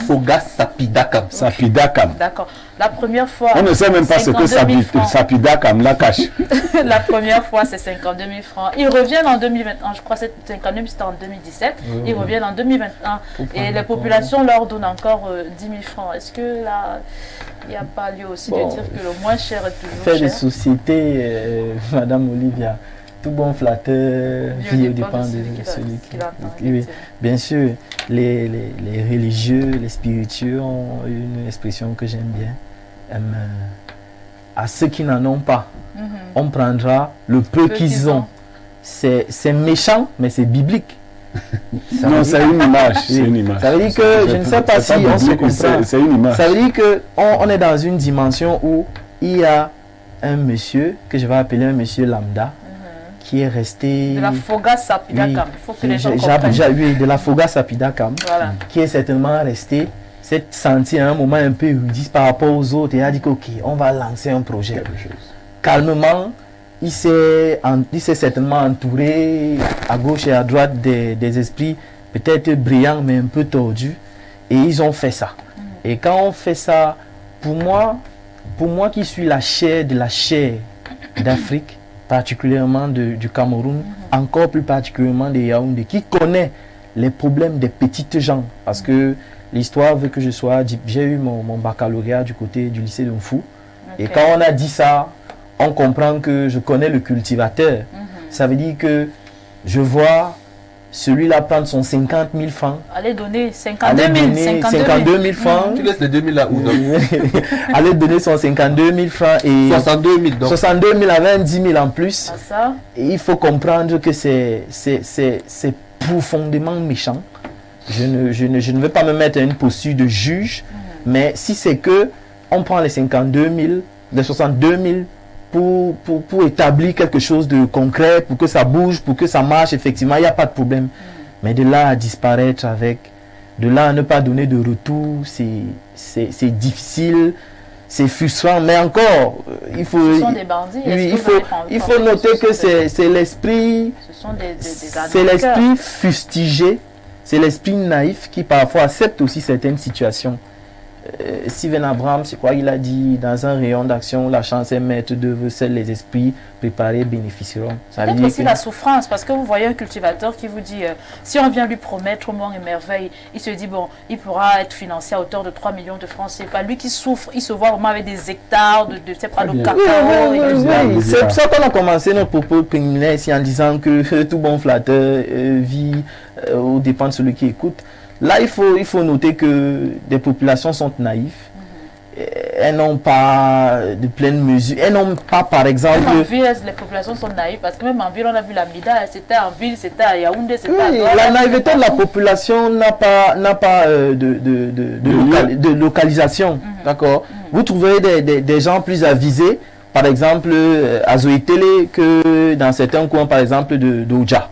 Disons ça comme ça. C'est pas pour insulter l'intelligence de qui que ce soit, mais pour dire que les choses sont ainsi faites. ce qu'il faut faire, c'est, bon, comme l'a dit Maître, il faut que ces gars-là, s'ils sont prêts à se rapprocher. Ils vont protester. Oui, s'ils veulent se rapprocher, en espérant que solution soit, il ne faudra pas qu'on dise qu'ils n'auront pas tenté de faire quelque chose. Donc, je souhaite que ce soit fait, mais le discours, il est correct. Dans un environnement comme celui-ci, même s'il faut faire une marche, tout doit se faire de la façon la plus passive qui soit. Ça, c'est le discours. Merci pour votre analyse sur la dénonciation. Alors, Pierre Béron-Yémec, il y a lieu justement de se poser cette question. Comment est-ce que ces entreprises-là font juste pour avoir des autorisations? Oui, ben, elles ne disent pas l'activité réelle qu'elles vont mener. Mais je voudrais m'appesantir un peu sur la naïveté. C'est un mot trop connu, naïveté. Il y a un mot français plus raffiné qui dit la vérité, la candeur. La candeur. On dit de quelqu'un qu'il est candide. Voilà, c'est l'adjectif. La candeur de nos populations. Je vous montre le parallèle. FOGAP propose de donner 3 millions aux cultivateurs. Laissons les terrains d'abord, mais 3 millions. FOGAP attend, Fogas Sapidakam prend aux cultivateurs 52 000. Alors, chers cultivateurs et chers Camerounais, si vous donnez 52 000 à quelqu'un qui doit vous donner 3 millions, si vous êtes 10 000 à lui donner 52 000, il ne peut donner 3 millions qu'à 173 personnes. Si vous êtes 10 000 personnes, c'est-à-dire en vous rendant votre argent, 10 000 personnes à donner 52 000, en vous rendant totalement les 3 millions qu'il vous a, en vous donnant 3 millions comme il a promis, il ne peut donner 3 millions qu'à 173 personnes. Faites le ratio. Ça veut dire 0,0173. C'est le ratio. Alors, pour qu'il finisse de vous donner à chacun 3 millions, il faudra attendre à peu près 27 ans. Quelle analyse, quel calcul rapide. Donc, il faut calculer pareillement que vous voyez donc. Maintenant, si vous pensez que la personne a 3 millions moins 52 000, ça veut dire 2 948 000 à vous donner gratuitement, cette personne-là ne devrait pas attendre vos 52 000. Elle doit seulement retirer 52 000 de 3 millions et vous donner 2 948 000 à tout le monde. Bon. Mais vous n'allez pas demander à quelqu'un qui veut gagner facilement de faire ce genre de calcul. L'escroquerie travaille sur un esprit qui refuse d'analyser objectivement les choses. Quelques-uns peuvent s'en sortir. Si Fogas Sapidakam avait même commencé, c'était le cas avec l'Amida. Mais si vous raisonnez de manière rationnelle, c'est une arnaque. On ne peut pas. Quelqu'un qui a 3 millions à vous donner ne vous prend pas 52 000. Non. Si quelqu'un vient chez vous et dit que je multiplie l'argent, donnez-moi 100 000, je vous donne 1 million. Dites-lui simplement que donne-moi les 900 000 qui restent. C'est simple. Mais on vous fait participer à l'escroquerie dont vous serez la victime. Vous-même. Donc ça, c'est la candeur. Mais elle s'explique par les conditions de vie. Lorsqu'on ne peut pas changer le monde, on change de monde. Vous voyez? Vous créez un monde imaginaire. Parce que le paysan, pour le paysan, 3 millions, ça va changer toute une vie. Plus la terre. Parce qu'il est lui-même la main d'œuvre. S'il a donc la terre qu'on va lui donner, je n'ai même pas calculé la terre. S'il a 3 millions, chaque million peut travailler même sur 3 hectares. C'est le paysan qui est lui-même la main d'œuvre. Donc vous imaginez 3 millions, c'est un argent pas possible pour le paysan. Parce que si vous devez acquérir de la terre vous-même avec votre argent, si vous devez chercher de la main d'œuvre, 3 millions, ça gère à peine un demi-hectare. Mais quand vous êtes vous-même la main d'œuvre, quand on vous donne en plus la terre, donc je crois que tous les paysans s'étaient déjà vus riches. Et c'est le principe de l'escroc. Il te fait te voir riche. Alors, et ce que tu donnes là n'est rien par rapport à la richesse qui t'attend. Mais c'est un monde plein d'illusions. Maintenant, pour Fogas Sapidakam, Il faut que les autorités traquent ces gens, ne serait-ce que pour rembourser le perçu. Il faut que les autorités les traquent. Et qu'à l'avenir, nos autorités savent infiltrer tous les groupes. Vous savez, dès que les journalistes parlent ainsi, il y a déjà, vous êtes infiltrés, ainsi de suite. C'est pas Fogas, ça dit pas, et ça Pidakam. À moins qu'ils aient des complicités à l'intérieur. Mais il faut que les populations, déjà, massivement, aillent rencontrer les autorités. Parce qu'au Cameroun, quand vous allez quand même, oui, il faut aller. Je n'ai pas dit de casser, mais il faut aller revendiquer votre argent. C'est ceux qui ont... Et Fogas, je crois pas, ils ont des installations quelque part. C'est justement... Je n'ai pas eu de référence sur Fogas. Non. Mais, là aussi, je parlais de notre candeur. Voilà. Vous remettez de l'argent à quelqu'un qui n'est installé nulle part, docteur. C'est-à-dire qui a sa société dans son sac. Il disparaît aussi facilement. Oh non, c'est gênant. Voilà. Merci beaucoup Pierre Béronniemec pour votre intervention. Je vais passer la parole à Bernardo Basson qui lui aussi va coller son avis sur sa dénonciation. Vous savez que généralement sur des sujets extrêmement sensibles, je n'aime pas plonger dans la fibre juridique principielle et primordiale parce que, à mon sens, le droit ne résout pas tout. Mais sur le plan juridique, quand même, il y a des conditions de levée de fonds. Il y a des conditions d'appel public à l'épargne. Parce qu'on considérait que ces paysans-là remettaient les 50 000 francs pour s'enregistrer dans un système qui contribuerait à terme à une redistribution. Mais trois choses ici sont importantes d'être relevées. La première, c'est que généralement, on arnaque celui qui a le gros cœur. C'est une figure de style, hein? C'est-à-dire on arnaque celui qui veut très vite gagner, oubliant qu'il y a des processus de gain. Et ce que je dis, je le dis d'autorité parce que je l'ai souvent dit ici, je n'ai pas la selle ou un couta, le modérateur qui était là. Je lui disais que dans ma vie, je n'ai commis que 2 bêtises. Et l'une, c'est que j'ai été arnaqué. Ça coûte beaucoup de millions. Ça m'a créé beaucoup de problèmes. Justement parce que justement parce que j'étais candide. C'est-à-dire une espèce de pureté d'âme qui vous fait croire en tout, même ce qui est illusoire. Aujourd'hui, ça ne peut plus être le cas parce que j'ai appris de mes erreurs. Vous voyez ce que je veux dire? Donc, je sais exactement quel est le mindset de celui qui se fait arnaquer. Moi, c'est pas que je voulais gagner, que je voulais aider. Ça s'est très mal passé. Concernant le football et le reste. Vous voyez ce que je veux dire? Donc, là, ces paysans sont juste naïfs. Je dis, mec, j'ai fait le même calcul que lui. C'est-à-dire sur le nombre de personnes qui gagneraient ou qui pourraient avoir 3 millions, étant donné que 52 000 francs auraient été versés par chaque personne. Et cette initiative part du sud Cameroun jusqu'au septentrion, jusqu'au nord. Mais là, il faut préciser même que les autres personnes doivent continuer de donner 52 000 chaque année. Hein. Le monsieur qui est venu me voir, par exemple, m'a dit que dans sa circonscription, ce qu'il a collecté pour reverser à Fogap, c'était environ 13 500 000. Imaginez le nombre de paysans. Il y a quelqu'un qui nous signale là que Fogas Apidakam a des bureaux au niveau de Dja. D'accord. Mais vous voyez que... Non, mais c'est très important. Arrêtez-vous 2 secondes pour... Les paysans doivent donc poliment se constituer en collectif, revenir vers le centre-ville, aller saisir les bureaux de Fogas pour demander des comptes et saisir le MINFI, le MINAT et le MINADER par correspondance, par courrier, sans faire de bruit excessif et demander que leurs fonds soient restitués. Puisqu'on sait que leurs locaux sont à Odza, ils ont à se constituer en collectif et aller vers Odja. Vous voyez. Donc, je disais donc qu'on arnaque ceux qui ont le gros cœur. Deuxièmement, nos pouvoirs publics, parfois, bon gré, mal gré, manquent de vigilance.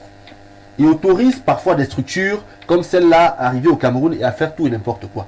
Et comme au Cameroun, on aime intervenir dans l'urgence et en retard pour lever des fonds, quand on va attraper Fogas va donner même peut-être 2 milliards à quelqu'un que, bon, prend un peu ça comme ça, on va gérer, et après l'affaire va s'en donner. Comme pour Mida. Vous vous souvenez quand on disait que dans Mida, des officiers entraient, sortaient avec l'argent plein les poches. Troisièmement, c'est une affaire qui doit se gérer socialement. Vous connaissez mes méthodes. Je dis bien, le siège de Fogas doit être entouré sans bruit, sans casse, sans rien. On entoure le siège de Fogas. On pêche les dirigeants qui s'y trouvent, un à un, sans les bastonner. On les attrape comme des chatons par le col. On dit sortez. Vous-même allez au MINADER, au MINAT et au MINFI, ce que vous avez fait.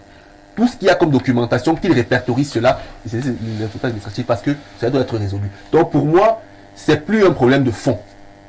On sait que Fogas a des bureaux. Ils vont sûrement déménager, comme on en a parlé, ils vont sûrement chercher à se cacher. Mais on se cache au Cameroun. On peut les retrouver. Vous voyez, donc on les cherche, on les traque doucement et on les force à rendre l'argent. Maintenant, s'ils ne veulent pas rendre l'argent là doucement, la force publique, la justice se met en mouvement, il décide de les traquer, ouvre des enquêtes, il décide de les traquer. Et si la justice traîne à le faire, vous savez, j'ai 2 abeilles là. Vous allez les... Oui, j'ai 2 abeilles. Vous les enverrez. Pas de fois. Merci. Sur chacun là, j'envoie 2. Ok, en quelques secondes, vous ajoutez, et est-ce puis on que vous règle voulez ça. ajouter en quelques secondes, Merci Olivia, docteur ce que je m'en vais ajouter à la suite de Blériot et de Bernardo et Bernardo, c'est qu'en fait, il ne suffit pas de procéder au remboursement, par exemple, du dû des populations ou des victimes, mais que les autorités amènent les populations à comprendre que l'argent, comme certains l'ont dit, l'argent facile ne se donne pas comme ça. Travaillez, dites-vous que qui que ce soit, quelle que soit la structure, parce que qui a parlé des bandits tout à l'heure, là je crois que c'était lui, pendant que nous parlons là, ils sont en train de mûrir une autre stratégie déjà. Le paysan, l'agriculteur, celui qui vit en zone rurale, se bat, se débrouille. Le bandit stratège réfléchit, se dit, attends, les gars, s'ils font des champs, si je m'en vais leur brandir telle approche, ça va mordre. Et c'est comme ça qu'en fait, les gens se retrouvent. Donc, pour dire que les propos de naïveté, moi, je ne les partage pas trop parce qu'en fait, l'homme du village, les producteurs, la souffrent énormément. Un gars qui sait que je dois vendre mes 2-3 sacs de cacao avant d'avoir ce qui peut arriver, et même pas la moitié. Donc, il y a encore le problème de communication et d'encadrement de ces populations. Très important. Parce qu'il ne suffit pas de traquer, comme nous l'avons dit, préparer les populations, aller vers les populations, leur expliquer que ces opérateurs, avant c'était Mida, aujourd'hui c'est devenu Fogas Sapidakam. Éviter ces opérateurs qui viennent vous vendre tel rêve et autres. Ok, voilà. Merci beaucoup. On va prendre ces avis des téléspectateurs. Maître, tu es très même courageux, hein? Si tu parles de cette histoire, c'est un serpent de mer. Le PDG de Sapidakam est un pasteur. La population n'a pas été naïve. Cette société a été installée à l'Est par le préfet en personne. Et elle travaille avec toutes les mairies du Cameroun. Au départ, ils ont dit que pour des mesures d'accompagnement, ils offrent 10 forages par arrondissement. Et ils se prennent en photo avec des maires et des sous-préfets pour se rendre crédibles. Et vous pensez que le villageois peut s'en sortir? Ils sont installés à Oja. Ils ont un site web. Et en plus, les 10 000 francs dont vous parlez sont par hectare. Je viens pour vous dire que du côté de l'Est, c'est très grave. Moi-même, j'ai failli tomber. Merci beaucoup pour votre avis. Bonjour Olivier, à ton panel. Les premiers locaux de Fogas Sapidakam étaient à la Montée-Jouvence. Ils ont des véhicules avec leur logo dessus. Bonjour, ce fameux groupe a aussi escroqué le jeune sous prétexte de vouloir les employer.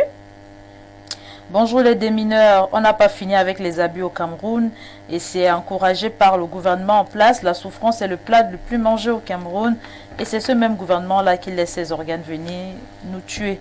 Quand j'observe ces dernières années, les dirigeants ont changé de méthode. Voici comment ils font maintenant. Ils liquident les diplômes et ils verrouillent les emplois. C'est vrai ce que le sage des mecs disait un jour. Le pays est dirigé par les étrangers. Olivia, tu es la plus belle femme d'Info TV. Tu as encore un cas à prendre. Non, monsieur, je suis marié.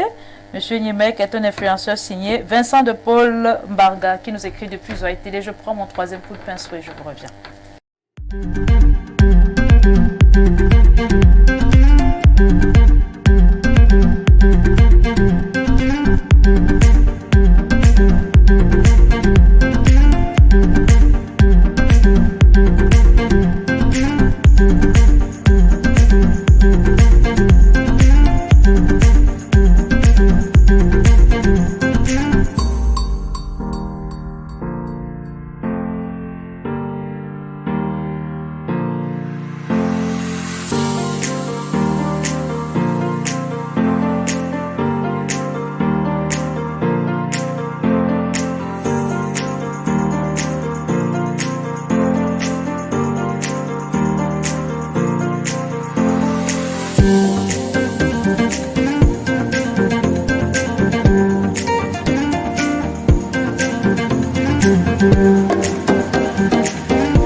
plateau. Si vous nous regardez ou nous rejoignez pour la première fois, c'est votre émission Espace Miné diffusée de lundi à vendredi entre 10h et 11h52 sur les antennes d'Info TV.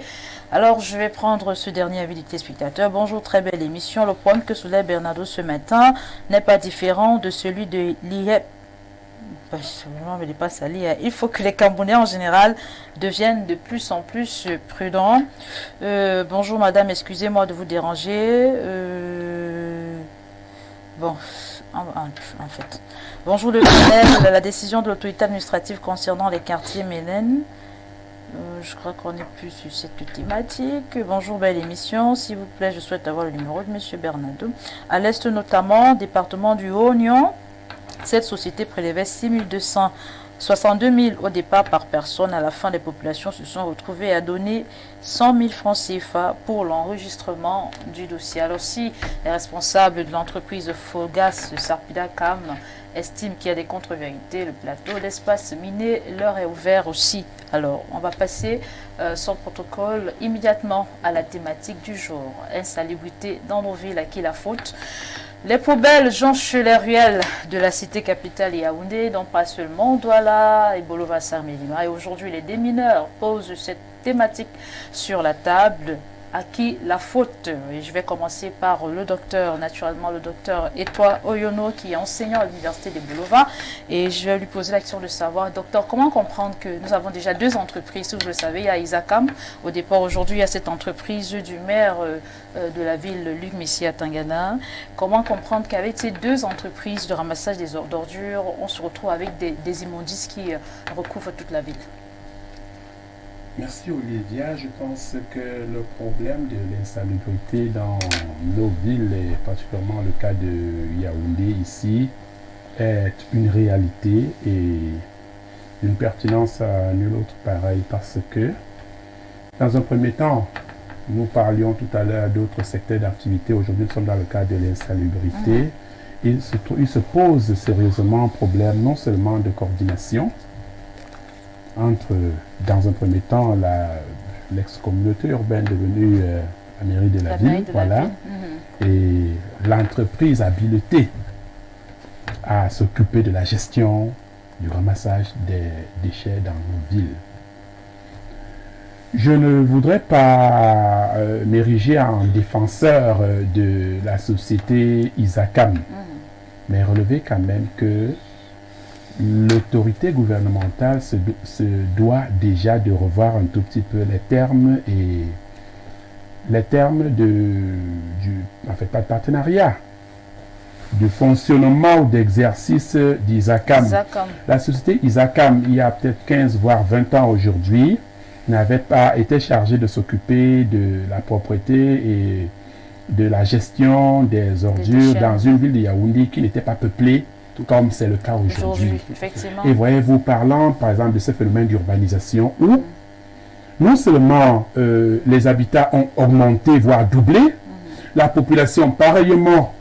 Résultat, Isakam avec son peu de, je vais appeler ça comment, sa logistique, très faible, n'est plus à même de supporter et de résister à cette gestion qui est déchets. Exactement. Maintenant, c'est peut-être l'une des raisons maintenant de la mise en place de cette autre structure qui ne vient pas concurrencer Isakam de manière légale, mais essayer d'aller dans le même sens pour maximiser un tout petit peu le rendement dans ce sens.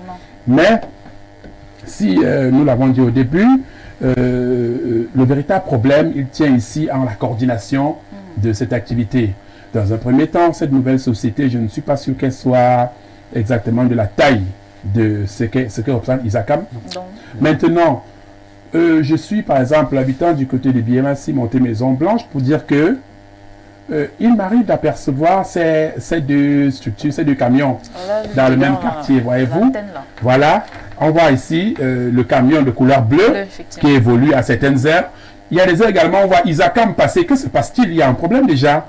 Peut-être faudrait-il confier à cette société de couleur bleue, c'est pas à qui elle appartient, bien c'est à la mairie de ville. C'est à la mairie de ville. Certains quartiers spécifiques Sachant que voilà, Isakam n'étant plus à même de supporter la couverture de toute la ville, va gérer également certains coins. Malheureusement, j'imagine qu'il y a aussi un problème d'intérêt. Un problème d'intérêt ici, parce que monsieur Isakam, j'ai été surpris, c'est pas il y a peut-être 1 ou 2 ans, Isakam a un budget intéressant. Lorsqu'on vous dit que c'est cette société qui gère la gestion des ordures hôtels, mais c'est en termes de milliards. Mais sauf que je vais dire quoi, les employés d'Isakam sont toujours à la plaine, voilà. Alors, tout pas également, lorsqu'on a parlé d'un problème de coordination, problème de gestion, parce que parfois, on a admiré cette société au centre-ville de Yaoundé, devant la pause centrale, à des heures où on balayait, on nettoyait, on était content. Savoir que, mais attends, ça change un tout petit peu. Mais depuis un temps, ce n'est plus ça. Lorsque le personnel se retrouve en train de demander, mendier et commander à gauche à droite, il y a un problème. Et dans cet esprit, dans ce sens-là, voyez-vous, qui peut être motivé à faire le travail comme il se doit? Bon, maintenant, votre question peut-être allait dans le sens de à qui la faute, si je ne me trompe pas. Effectivement. Voilà, les responsabilités sont vraiment partagées aussi. Parce que même toi, l'habitant de tel quartier, toi, le conducteur d'engin quelconque, nous avons, nous tous, des responsabilités quant à la gestion de nos villes. Ça ne va pas parce que tu vas dans un taxi, tu vois un peu plus, on jette à tel endroit, celui qui se dit, mais attends, il y a Isakam qui est là, non, qu'est-ce que j'ai à faire là-bas? C'est comme ça que ça s'accumule au fur et à mesure. Bon, maintenant, je voudrais relever que dans ce problème de coordination, ce problème de mentalité qui est décrié, il faudrait bien qu'on réorganise l'activité et que les mairies même, je vais vous faire grâce un peu du triste souvenir, du triste souvenir vécu au niveau de la mairie de Yaoundé 6. Voilà, et la communauté à un moment où nous avons passé 2 à 3 mois, les ordures c'était partout parce qu'il y avait un conflit entre les autorités quant à la gestion de ces ordures. Merci pour votre avis sur la thématique, Dr Georges Yono. Je vais comme ça m'adresser au Dr Atangana Bengwa. Je vais vous demander, c'est vrai que tout à l'heure il a évoqué la question des responsabilités partagées aussi, il impliquait peut-être certains conflits entre un manque de coordination entre les 2 entreprises qui sont chargées justement de ramasser les ordures. Moi je veux poser la question, comment expliquer le fait que nous avons, je vais dire quoi, des décharges et que vous voyez un citoyen qui, au lieu de jeter sa peau de banane dans le bac à ordures, préfère jeter à l'extérieur du bac à ordures? Bon, merci encore pour la question. On touche directement du doigt le problème d'incivisme, certainement. On n'a pas directement à la suite de votre question, on parle directement d'incivisme. C'est ce qu'ils diront. C'est ce qui se dit de tout le monde. Après aussi, est-ce qu'on va toujours être en train de travailler sur l'éducation des populations? Comme disait l'aîné avant-hier, je crois hier. Il faut savoir que c'est possible. Ça peut être, les choses peuvent être faites ainsi. C'est-à-dire qu'on peut travailler de façon continue sur l'individu en espérant que, en agissant régulièrement sur un point T, de façon péremptoire, on aura des résultats sur le long cours. Parce que il faut prendre, moi je vais prendre mon cas, moi je vis à Api, je ne sais pas si vous connaissez le quartier Api, et quand tu quittes de Api, tu es à près de 50 mètres du contre-amiral Fouda. Il y a un bac à ordures là-bas, parce qu'il faut catégoriser les déchets. Là-bas, nous on remplit tous les volets, notamment déchets liquides et déchets solides. C'est-à-dire qu'on a comme une marée. Quand tu dis que tu vis même au Dja, c'est avec beaucoup de peine. C'est en bordure de route quand tu passes, quand tu conduis, quand je sors de l'hôpital, quand je rentre du travail, quand j'arrive dans cette zone, il faut lever les vitres au cas où tu avais baissé un peu pour ne pas subir ces odeurs-là. Bon, on va dire que les responsabilités sont partagées. Mais si elles sont partagées, je pense que le partage de la responsabilité dans ce sillage-là, il est à certains pourcentages pour certains groupes de personnes. Ça veut dire que il y a certainement par exemple, combien de pourcents? Oui, il faut, moi je dirais, je vais pas dire Isakam, je vais dire ceux qui sont responsables à proprement parler. ceux qui ont subi je crois que c'était en 2019, quand on a accordé définitivement la responsabilité aux mairies d'avoir quelque chose à dire quand il s'agit de la gestion des déchets. Oui. Donc, ceux-là, le pourcentage de ceux-là, je dirais qu'il est à peut-être 60% par là. Maintenant, les responsabilités sont effectivement partagées, Madame Olivia. Elles sont partagées en ce sens que chacun doit pouvoir prendre sur lui pour essayer d'améliorer les choses. Mais, c'est vrai qu'on dit en littérature scandinave que tout ce qui possède un mais n'est que chaste, mais je vous assure, les populations en elles-mêmes ont fini à la limite par s'habituer. Moi, j'ai commis un article scientifique sur la corrélation entre l'épidémie de choléra qui est passée et le degré d'insalubrité actuellement. Je ne vais pas parler de ça ici parce que le lieu n'est pas, mais ce que je peux vous dire, c'est que c'est intimement lié. En médecine, quand on dit intimement lié, c'est que c'est lié. Parce que quand on vous parle des maladies des mains sales, des fesses et tout, c'est que quand c'est sale, il y a quelque chose à dire. Donc, les responsabilités ici sont effectivement partagées, mais il faut savoir que ce sont les instances paternelles, c'est-à-dire ceux qui sont réellement responsables de ça, qui doivent davantage agir pour que ça suive sur les populations. Ok. Oui, donc c'est ça. Justement, Pierre Biro-Numec, il y a récemment l'un de nos journalistes réalisé un reportage. Il y avait ce petit conflit quant justement au ramassage des ordures, ici je crois dans la commune de Yaoundé 3, qui relève la circonscription administrative de Yaoundé 3e, le maire Luc Owona, voilà, Luc Owona effectivement. Bon, maintenant, Lucas Owona, merci Pierre Biro. Voici qu'il y avait ce petit conflit, en fait je m'explique.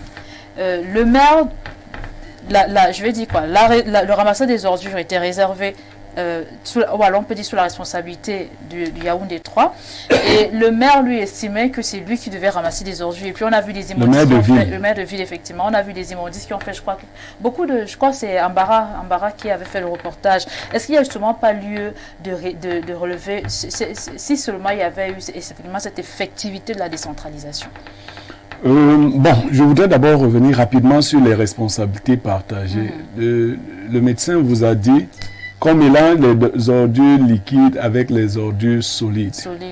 Vous pensez qu'il est possible, il est indiqué à un citoyen de se rapprocher de nos bacs à ordures? Vous voyez, l'insalubrité est à 10 mètres du bac. Non, vous ne pouvez pas atteindre le bac. C'est quoi, au lac là, vous ne pouvez pas atteindre le bac à moins de rechercher des maladies. Donc vous vous retrouvez, même si vous êtes bien éduqué, vous voulez jeter votre pot de banane dans le bac. Il faut le balancer en espérant que vous êtes un bon basketteur pour que ça tombe dans le bac, sinon ça va tomber avant le bac ou hors du bac. Donc l'insalubrité, on ne ramasse pas les ordures, on n'amasse pas les ordures n'importe comment. Nous sommes au village, vous êtes souvent ça, c'est un gros village. Donc Yaoundé, c'est la brousse. Yaoundé, là, c'est les brousses. Donc, il y a les populations, nous sommes des broussards. Donc, il y a ça. Maintenant, les conflits, vous parlez de décentralisation. Je dis clairement que si c'est avec nos gouvernants actuels, si avec la mentalité actuelle que nous irons vers la décentralisation, ce sera encore pire. Vous voudrez nous laisser encore le gouvernement central voler l'argent là-bas. Parce que la plupart de nos responsables des collectivités territoriales décentralisées, déjà ne sont pas formés, ne sont pas honnêtes, mais beaucoup de personnes qui dirigent ce pays à tous les niveaux, nos maires ne devraient même pas être chefs de bloc. C'est-à-dire que normalement, les maires de Yaoundé, Douala, si les choses se passaient normalement, la plupart de ceux que je vois là ne seraient même pas chefs des ruelles, c'est pas même le bloc. C'est-à-dire qu'on dit que de là en bas, là, ils n'ont pas fait leur classe dans les politiciens au Cameroun, c'est des gens qui cherchent l'argent. On a investi pour devenir maire. Quand on est maire, on veut avoir un retour sur investissement. Et c'est cette mentalité qui habite les gens. Tous les faux conflits que c'est elle qui doit ramasser, ce n'est pas le... Et puis les populations, vous méritez ce que vous... Il faut même qu'on apporte des ordures jusque dans les maisons. Comment ça, Pierre? Oui, parce que on est un peuple tellement barbare. Les gens ne comprennent pas qu'ils doivent se choisir des gens d'une certaine carrure. Quand il faut désigner les gens, on désigne les gens qui donnent les sardines, qui donnent le maquereau aux gens, les choses comme ça. Le sac de riz. Vous pensez que quelqu'un qui achète vos consciences est quelqu'un de sérieux? Nous allons encore vivre le village pendant longtemps. Il y a un autre conflit qui existe entre Isakam et les mairies en général et la communauté et la mairie de ville en particulier. Il y a beaucoup d'argent qui circule autour de cette affaire hygiène et salubrité. C'est beaucoup d'argent. Sauf que Isakam a eu ses manières de faire, a pris ses habitudes. On observe, j'ai donné du temps encore, je crois que je vais l'appeler, parce que le directeur général d'Isakam, l'actuel directeur général d'Isakam, c'est quelqu'un que je connais très particulièrement. Le docteur Jean-Pierre Imélé. Oui. Depuis 2022. Oui, je le connais très particulièrement parce qu'il était enseignant assistant à l'université de Yaoundé 1 quand je devenais étudiant à cette université. Il m'a tenu en épistémologie à l'époque, un garçon particulièrement brillant. Il est philosophe de formation. Donc je crois que sa qualité de philosophe devrait l'aider ou l'accompagner à améliorer le sort des Camerounais. On dit bien en philosophie que les cités seront bien gouvernées le jour où les philosophes deviendront rois. Il est donc le roi de la salubrité. Il faut qu'il montre de quoi il est capable. Mais comme je ne l'ai pas appelé dernièrement, je ne connais pas exactement les difficultés particulières auxquelles il fait face. J'observe un petit renouvellement du matériel roulant. Parce qu'avant son arrivée, je vous assure, les camions d'Isakam, c'était des choses dangereuses. Si ce camion vous frôle, vous avez le tétanos clairement. À l'instant. Et j'ai l'impression que les chauffeurs d'Isakam sont des buveurs de arc et de banga. Parce que quand vous les voyez, ils prennent des choses très fortes. Quand vous les voyez conduire, vous avez l'impression qu'on les a envoyés tuer les gens. Donc, je dis que je vais me rapprocher du docteur Imélé pour qu'il me dise, parce qu'il y a un conflit financier latent. Déjà, les factures d'Isakam n'étaient pas payées pendant un certain temps. L'État du Cameroun a pris cette bonne habitude. Même quand nous nous plaignons de Noir, qui est Eneo, de Cameroun, en général, l'État ne paye pas ses factures. On ne sait pas pourquoi, si c'est du banditisme, on ne sait pas pourquoi, mais nous avons pris l'habitude de ne pas payer. On va vous dire, voilà les universitaires. Ces gens doivent des centaines de millions à ces différents organismes. Voilà les gens des hôpitaux, ils ne payent pas les factures.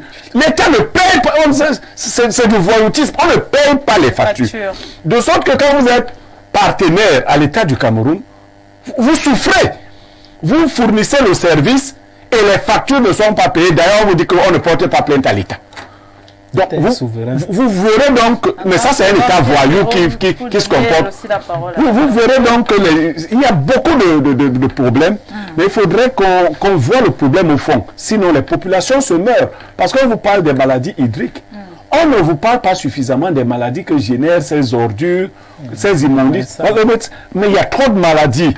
Même dans l'atmosphère, tout ce que nous aspirons, ainsi de suite. En fait, je crois que c'est toujours dans la logique de diminuer la démographie. Nous parlerons demain de la démographie. Il faut que les gens meurent d'avant. Merci beaucoup, Pierre Béronnier. Alors, vaguement, Bernardo Basson, je vais vous poser la question telle qu'elle est justement écrite là. Insalubrité dans nos villes, à qui la faute? Est-ce que vous connaissez une entreprise au Cameroun qui est très proche des pouvoirs publics et qui fonctionne bien? Une seule.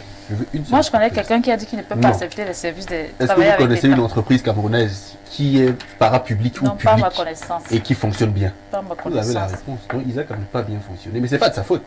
C'est de la faute du système gouvernant total, en bien.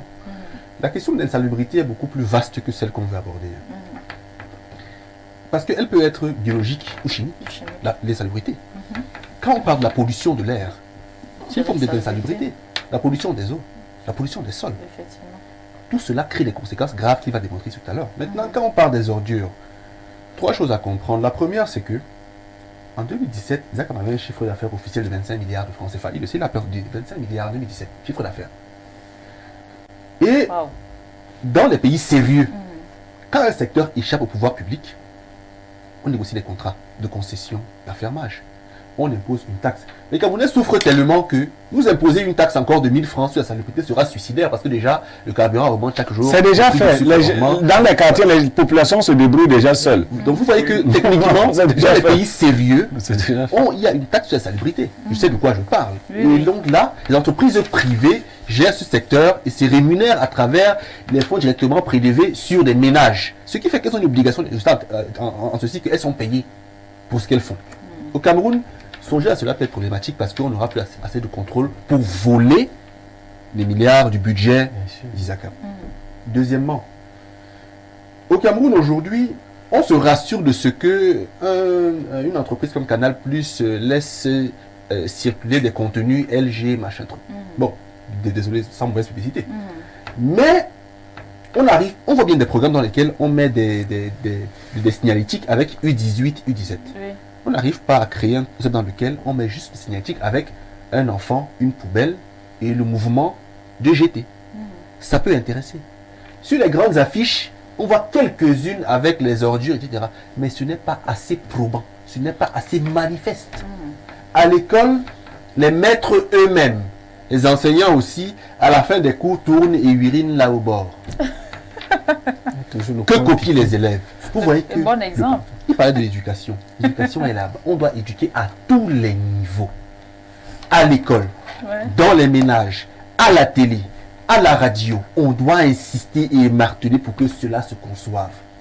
Maintenant, sur la question de la quantité, de la logistique des entreprises au Cameroun, vous savez très bien que le seul secteur au Cameroun, et même là encore c'est débattable, la logistique est vraiment suffisante. Là, c'est relatif encore. C'est l'armée. C'est l'armée. C'est vrai. Je dis parce que moi, là, il y a des fonds qui coulent. Bon, je mettais parce que c'est l'armée, ça peut être délicat. Mais, pour Isaac, il y a peut-être 40 camions qui vont transporter quoi? Yaoundé a une démographie qui est galopante. Douala, c'est grave, c'est pareil. Donc, on n'arrive pas à adapter la logistique avec la population, avec la démographie. Vous voyez que ce qui fait qu'à terme, il y a des dépotoirs partout. Maintenant, les citoyens doivent eux-mêmes prendre des initiatives. C'est-à-dire créer des centres de collecte, avec les communes et les mairies. Mais ces maires-là aussi, dès que quelqu'un est maire, pour lui, après Paul Biya, c'est lui. Ils sont dans de grosses vestes, de grosses voitures, des grosses chaussures, zéro dans la tête. Improductif, incohérent, incompétent. Donc, je le rejoins quand il dit que si c'est avec les maires, il faut centraliser les choses. Non, mieux on laisse. Vraiment mieux, papa Paul Biya prend encore même 30 ans, là. Oui, il quitte encore, même son petit-fils, là, qui fait encore même 25 ans. Si c'est avec les mères, là, vraiment, Olivia, laissons. Merci. Donc, la faute est partagée, mais elle est à 80% portée sur les pouvoirs publics, qui peuvent mieux organiser les choses. Merci Bernardo Basson. Alors, docteur, vraiment, vous êtes médecin, en quelques minutes, allez-y, vous nous parlez des conséquences justement de cette insalubrité sur la santé, sur l'environnement. De façon générale, il faut d'abord bien situer la question dans son contexte. Il faut rappeler qu'en médecine, chez nous, il y a des groupes de maladies qui sont intimement liés à la saleté pour que le Camerounais lambda pour que le Camerounais lambda nous suive bien. Ça veut dire que si on vit dans ces conditions-là, si on est dans un environnement où les conditions sont comme celle-ci, on est exposé à celle-là. Comme je vous ai parlé tout à l'heure, je vous ai parlé des maladies des fesses. L'expression elle est un peu brutale, mais c'est comme ça que ça se dit. C'est-à-dire vous appelez ça les maladies des mains sales. Donc les maladies du péril fécal, comme on dit. Maintenant, il faut savoir que en médecine, on parle de la tolérance au seuil d'insalubrité. Ça veut dire que le gars qui est par exemple dans un environnement régulièrement propre, prenons un gars, je vais citer une ville lambda, moi j'appelle les lambda pour qu'on ne s'embarrasse pas, pour qu'un quartier ne soit pas fustigé par rapport à l'autre, qui est habitué à de bonnes odeurs, à des rigoles bien, oui. Il développe un seuil de tolérance un peu plus faible que celui qui, par exemple, est à un des marchés que je vais taire le nom que nous connaissons. Quand je parle de Mendong, c'est-à-dire que quand vous quittez Kafou Simbok, à peine amorcé l'après, dès que vous entrez seulement là au niveau des camps, c'est l'odeur qui vous accueille. Donc ça vous renforce, quoi. Oui, c'est comme ça. Ça veut dire qu'on est dans un environnement où, parce que je ne sais pas si certains dans ce plateau ont la chance déjà de voyager, il y a vraiment des endroits où tu cherches notre bonne vieille odeur. C'est-à-dire que tu roules sur un long, tu es même embarrassé, tu n'arrives pas à te retrouver parce que justement ton seuil de tolérance, lui, était largement, tu es né en Vogada comme moi, forcément il faut savoir que... Tu es né en Vogada. Oui, il faut savoir que de toutes les façons, quand tu passes par le marché des poulets là, je vais... Oui, c'est notre quartier, donc on a pas... Un gars qui on est blindé, il n'y a pas eu de Covid-19 à Vogada. Personne n'est mort de Covid-19. Donc, c'est... L'idée ici, après avoir dit de façon... c'est à Odia que les gens mourraient de Covid-19. Oui, Et à Bastos. Et à Bastos. Je ne sais pas trop. En Vogada, personne. Je suis habitant passager d'Odia, si je peux vous rassurer. Voilà. Donc, c'est un peu ça. Mais maintenant, comme je disais, quand on a fait ramasser toutes les maladies de façon superficielle, parce que si on en a les profondeurs, c'est une littérature médicale qu'il faudra commencer ici. Okay. Moi, je suis pour... J'ai pensé à ça, à ce qu'on appelle le renouvellement des intelligences. Ça veut dire que ça n'a rien à voir avec l'âge, ça n'a rien à voir avec les horizons. Mais si vraiment, depuis, les gars n'arrivent pas à trouver des solutions, est-ce que même comme consultant, on ne peut pas prendre des gars... Parce que quand quelqu'un est brillant, ça ne se cache pas. Monsieur, vous chutez, docteur. Oui. Donc, comme je disais, il est question pour tout un chacun de se responsabiliser davantage et de savoir que pour ce qui est de ces maladies, de ces maladies qui sont données par l'insalubrité, il faut savoir que ça peut pas être, ce n'est pas seulement pour les autres, d'accord, ça peut concerner tout le monde, donc tout le monde est merci, on va prendre ces quelques avis. Bonjour Madame Olivia Bossal ainsi qu'à votre panel. Relativement à la problématique de l'insalubrité dans nos villes, l'une des solutions consisterait à décentraliser cette compétence et les ressources y afférentes au CTD afin d'être plus efficace dans la collecte des déchets ménagers. S'agissant de la gestion des déchets, chaque CTD pourrait mettre en place une unité de biométhanisation et éco-génération afin de rentabiliser des tonnes de mètres cubes de déchets ménagers collectifs collectés. Ceci permettra de produire d'une part la chaleur pour une utilisation industrielle et d'autre part l'électricité pour renforcer l'offre en énergie électrique. C'est Yves Ndié, ingénieur, je sais pas, hydroélectricité, quelque chose comme ça. Ouais. Voilà. Docteur, votre mot de fin.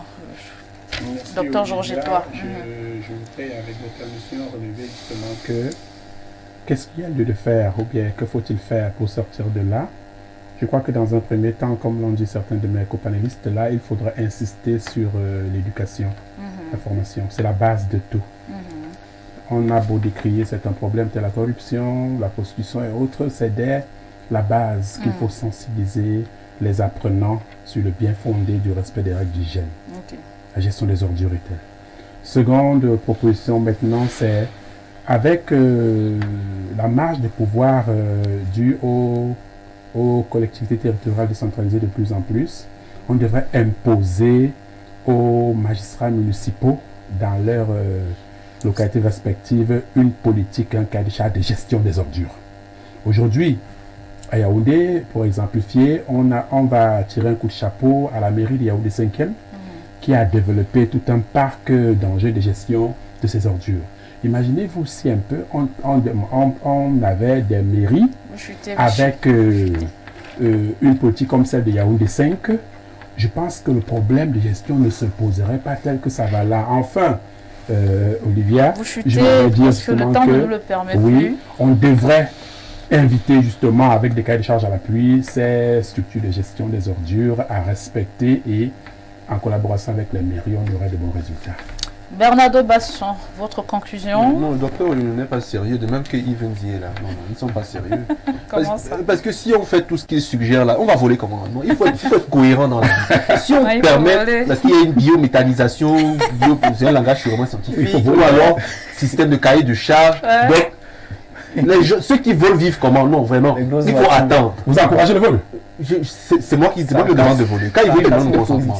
Tout ce qu'on a à faire, c'est attendre. On a serré la ceinture jusqu'à ce que le ventre a diminué. On va percer le trou, on va ajouter le trou, on attend. Ok, merci Bernardo Basson. Bonjour la sublimissime Olivia. L'insalubrité dans nos villes est due à l'incivisme de la population. Le gouvernement ne peut pas mettre un gendarme derrière chaque citoyen. C'est Sally Dezel qui nous écrit depuis Garoua. Pierre Bironiemec, votre conclusion. Tant qu'on aura des Camerounais qui pensent comme ça, on va mourir tous ensemble.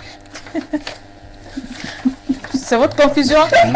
Ah, vous voyez que je me suis même butée. Ok, c'est sur cette conclusion de Pierre Bironiemec qu'on va mettre un terme à cette émission d'aujourd'hui. C'est la première sortie de la semaine. Je vais dire merci à Bernardo Basson. Merci au docteur Atangana Bengoa d'être passé sur le plateau. Merci au docteur Georges Etoa Oyono, il est enseignant à l'université des Bolova. Merci également à vous d'être passé sur le plateau. Et merci à notre consultant Pierre Bironiemec également qui était sur notre plateau ce matin, comme toujours d'ailleurs. 12h, c'est le JT bilingue. 13h, les Amazones. 17h, c'est le grand soir. 19h, c'est le journal en langue anglaise. Et 20h, c'est le journal en langue française. Moi, je vous quitte comme de coutume. C'est déjà une tradition par ce conseil de vie pour réussir, trouver de nouvelles opportunités plutôt que de parcourir des chemins usés. À demain 10h.